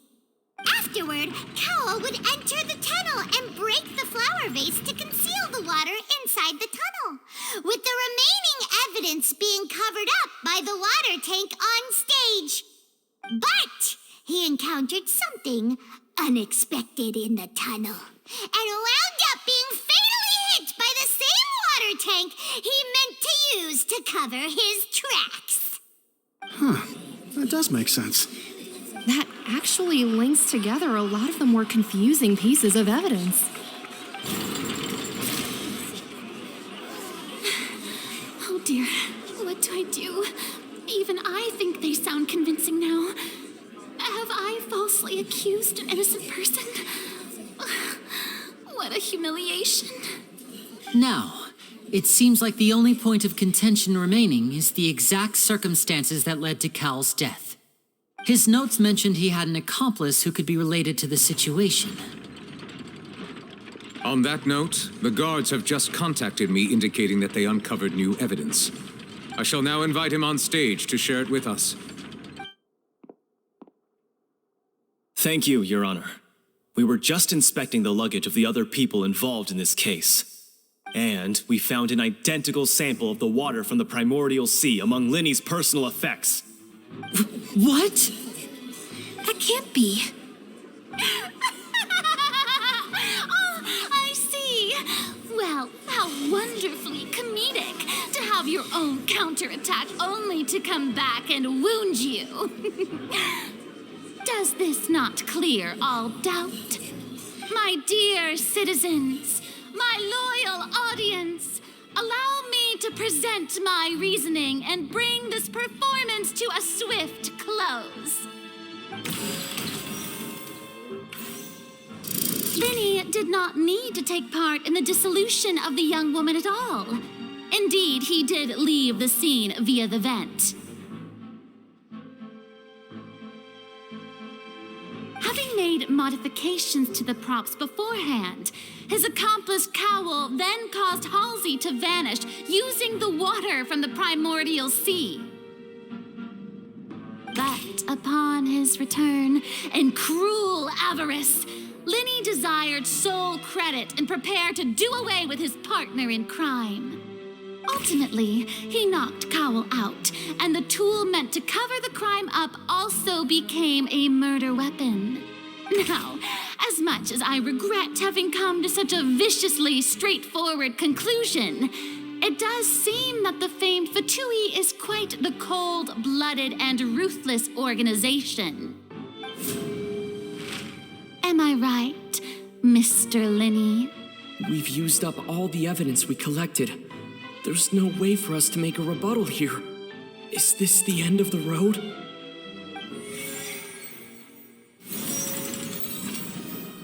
Oh no!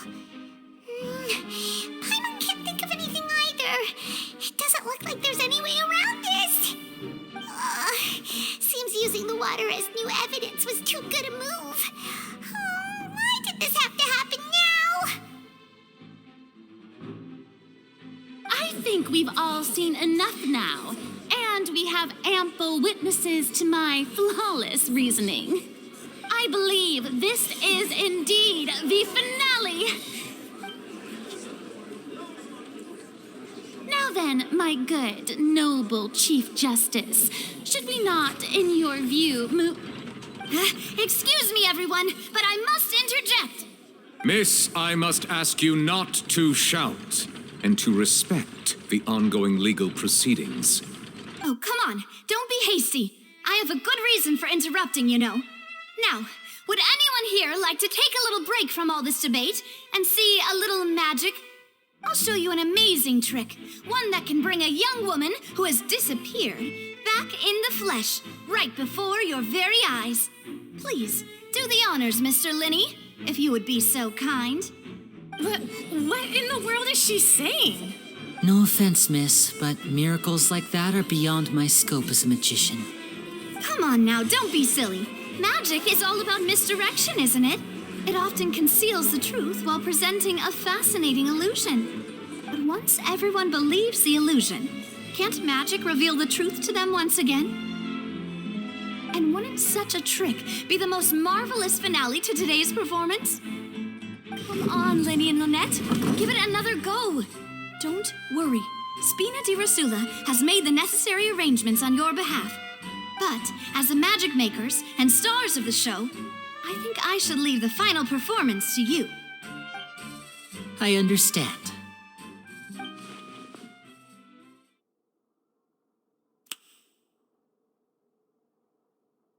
And voila!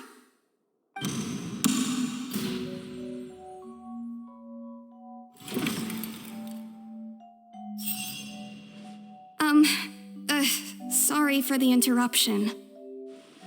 Wait, isn't that Halsey? So the whole thing about people dissolving wasn't true after all? To be clear, I'm only here because this person told me that if I testified, the merit of doing so would lessen my sentence. I was hiding outside this room listening to the proceedings because I was afraid that I would be the one put on trial. I was just feeling happy that no one had noticed me, and then before I knew it, she caught me.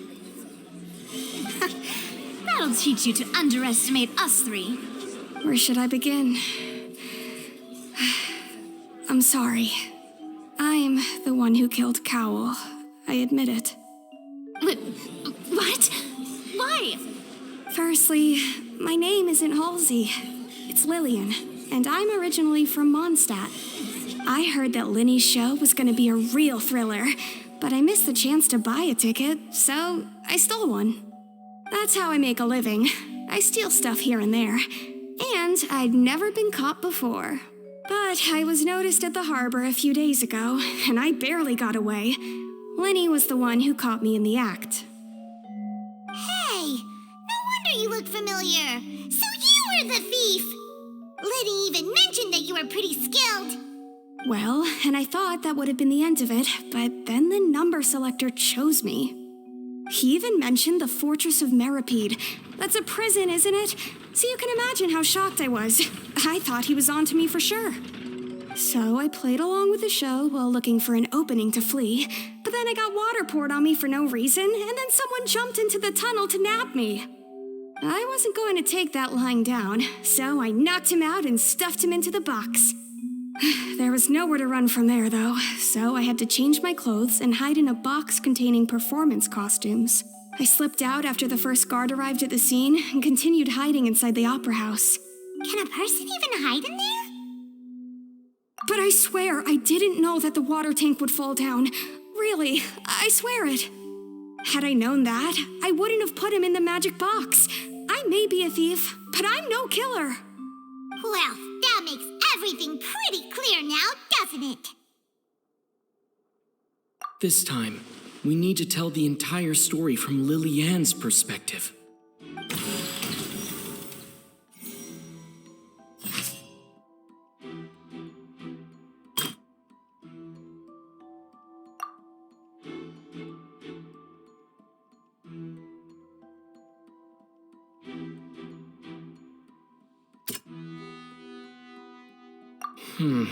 Seems this won't produce a part...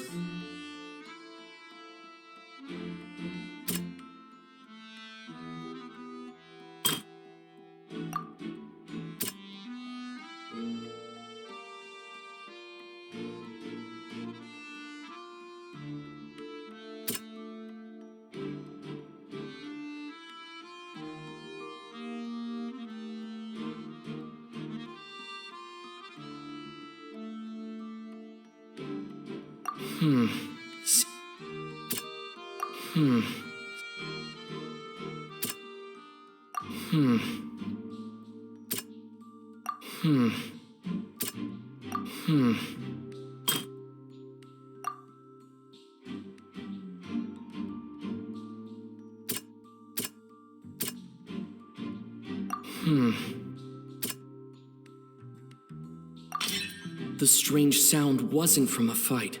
It was Lily-Ann's attempt to break out when she was frightened.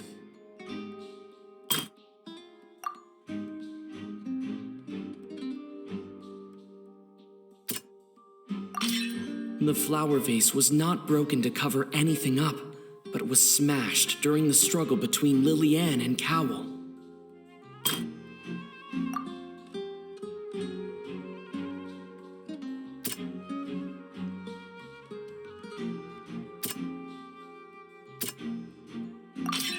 Lily-Ann was afraid that she would be recognized if she left, so she changed clothes and hid, biding her time. Just what one might expect of an experienced thief. And it's Ace Detective Paimon time! Having been selected out of the blue, Lily-Ann panicked. Her panic only intensified after she entered the tunnel and had water poured on her head. So she kicked the door open, producing the thud we all heard. Hearing the commotion, Cowell leapt into the tunnel, only to discover that Lily-Ann had not dissolved. He did not know that Lily-Ann was not from Fontaine, but was a thief who made her way in by stealing a ticket. Mistakenly believing that the water from the primordial sea needed time to take effect, he tried to force Lily-Ann back into the box. The two broke the flower vase during the struggle, but Lily-Ann came out on top, knocking Cowell out and putting him in the box. With no way of escaping, she changed her clothes and hid in the costume trunk until the performance ended.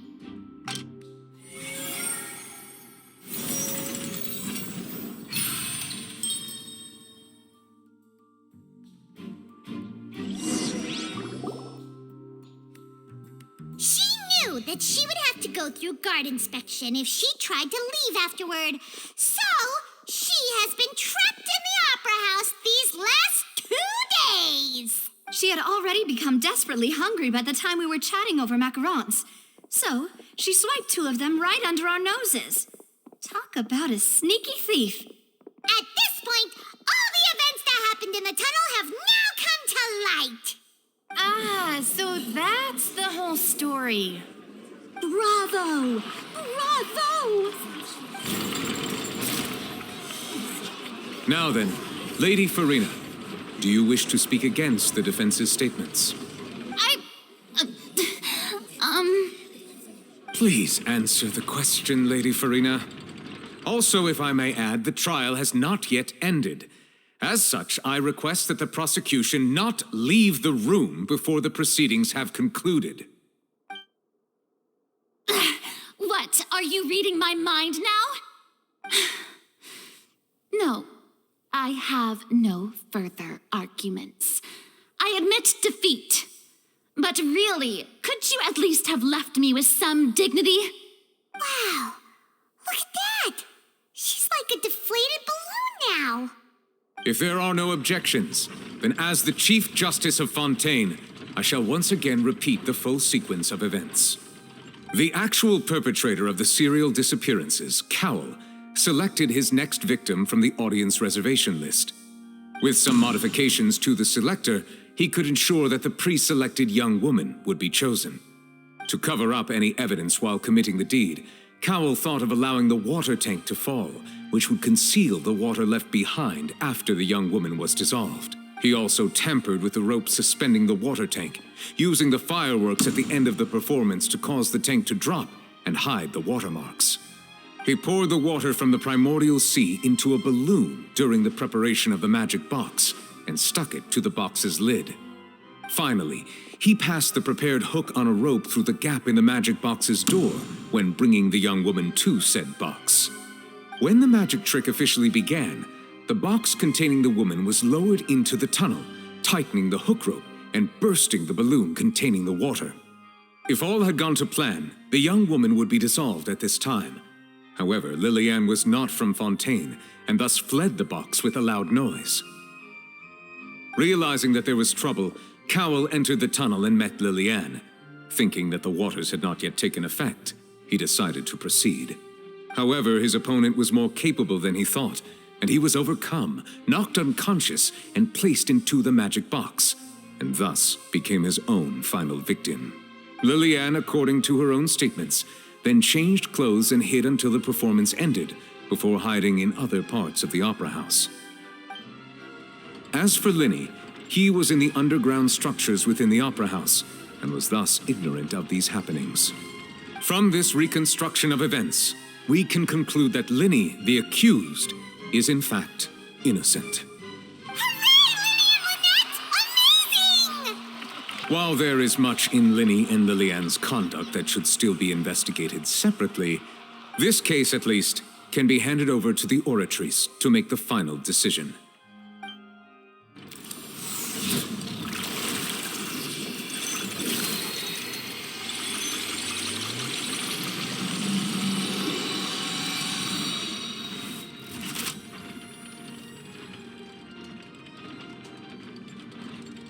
As such, Lyney and Lynette are officially declared not guilty.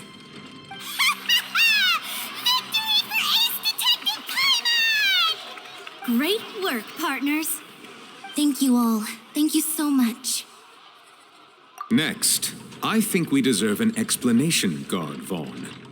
How did you find the water from the primordial sea in Lyney's baggage? Right! Your discovery caused me to make a serious mistake, you know. Or was that not a discovery, but false evidence that you dared to bring before this court? I suspect that the accomplice mentioned in Cowell's notes was not Lyney, but you, yes? I'm sure you know what you must do to lessen your sentence. Speak quickly! Unless you want to earn yourself a one-way ticket to Coupon Town. I was just following orders. We were supposed to place blame for the serial disappearances onto Lyney, and thus cause suspicion to fall on the Fatui. The higher-ups said this was the best opportunity to do so. And now that your plan has fallen through, and the secrets of the water have been revealed, You have become a liability to said higher-ups, yes? Therefore, you would be wise to tell everything you know and seek the protection of the guards. Yes, I'll tell you everything I know. Our boss discovered that the water can cause people to dissolve. It can also be made into a potion, which when extremely diluted, can cause people to experience unforgettable exhilaration. We've been in this business for a while now, and have made decent mora off it. The disappearances were also the boss's idea. I mean, this is the boss we're talking about.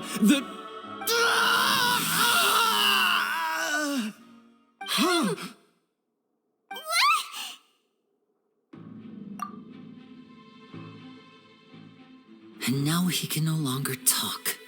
Such ruthlessness. I shouldn't have expected any less of them. An outrageous act.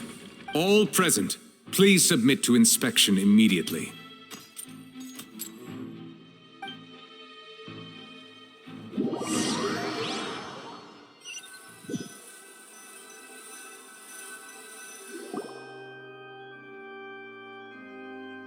So, we're just going back now?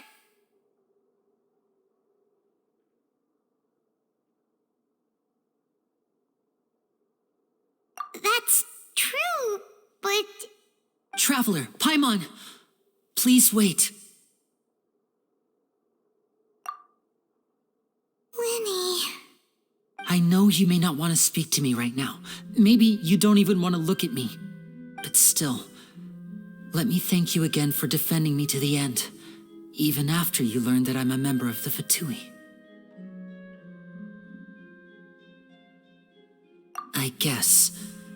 But regardless, I'd like the opportunity to set things straight. I didn't approach you with any ulterior motives or ill intent. I've spoken to you as myself, just plain Lyney this entire time. As for why I'm a Fatus, it's because the goals of the House of the Hearth align with those of an orphan like me. That's all. That was how Father, who you might know as the Knave, approached recruiting us back then too. The Knave? The one who controls the House of the Hearth? She's your father? That's right. And since we're here, I was wondering, would you mind hearing a story? It's about my past. Back when our parents first died, Lynette and I were left wandering the streets. To survive, I took to surreptitiously observing an older street performer who did magic. It took me several days to figure out how he pulled off his amazing tricks. I took my sister through several streets until we found a crowded corner, and we began to perform magic tricks there. To my surprise, we proved to be pretty popular, and we could at least stop worrying about where our next meal would come from for a time. But I didn't want my sister to remain a street rat together with me forever. Before long, an aristocrat came to me and claimed that he wished to take us in after watching my performances. So you went from orphans to nobility just like that? That was how we felt at first, too. As if fate was on our side and we could say goodbye to those painful days. But I gradually discovered that while we were called foster children, he was really after my talent for magic tricks. He would constantly take me to all sorts of banquets to garner attention, which he would then use to expand his social circles. That doesn't seem too bad either. Better than roaming the streets at any rate. It took a while for me to realize just how dark his heart really was. After one particular performance at a banquet, I discovered that Lynette was not on the same return vehicle as me. I waited a long time after we returned home, but she did not come back. I went to that noble's bedroom and asked him about her whereabouts. The answer he gave me was, she caught the eye of the most eminent person at the banquet, so I sent her over as a gift. I mean, you'll be able to perform your magic regardless of who your assistant is, yes? Oh no. So he was gonna... But wouldn't Fontaine's laws deal with such people? As far as outsiders are concerned, this is a relationship akin to adoption or foster care, and they have their ways of escaping the eye of the law. I managed to ferret out the location of the mansion of that so-called eminent person and hurried through the night. But by the time I leaped over the walls, avoided the guards, and made my way in, all I saw was the moonlit ground covered in blood, and the knave standing there in the darkness. So, she'd already taken care of that guy. That's right. She had rescued my sister before she could come to any harm, and had even discovered several girls hidden in a basement, all of them orphans. Father, the knave, might have seen something in me, and so she made me an offer. The House of the Hearth welcomes you, for your interests align with ours. Here, none will ever betray you. Indeed, betrayal shall never be permitted here. I was hesitant to trust her. I had just been betrayed by nobles. But she was also quick to destroy the noble who had taken us in at first, giving us back our freedom. Oh, so that's how the two of you joined the House of the Hearth. She has her own plans. She has gained permission from the Tsaritsa to first use the Gnosis' power when she obtains it. She plans to use it to find a way to break the prophecy and save Fontaine. So, she believes in that prophecy too? That's right. The whole House of the Hearth is currently working to combat that crisis. Today's case has also proven that people from Fontaine can indeed dissolve into some sort of water, thus further supporting the prophecy. All of us house members here, Lady Arlecchino herself included, are from Fontaine. We won't give up on defending our homeland. To us orphans, the only connection we have left to this world, apart from our family, is our homeland. So, from small deeds like distributing magic pockets to huge schemes like stealing a Gnosis, everything is aimed at dealing with that prophecy. It's all right. I understand. The only thing I can do is relate all this to you. I just hope you can understand that even as a member of the House, I have never stopped making my own decisions, and that I believe what I'm doing is right. If you should need anything at all in the future, feel free to find me. I will do my best to help you, as plain Lyney.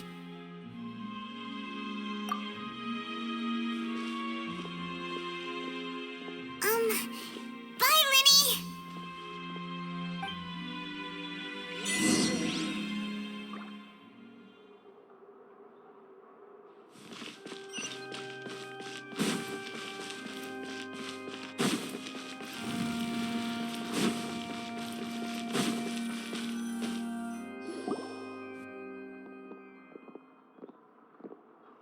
Hey there.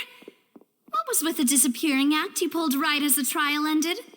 Were you looking for us, Navia? Well, this whole thing isn't exactly over, is it? I do feel that we're getting closer to solving the serial disappearances case, though. Don't you think so, too? Huh? What's wrong, my dear partner?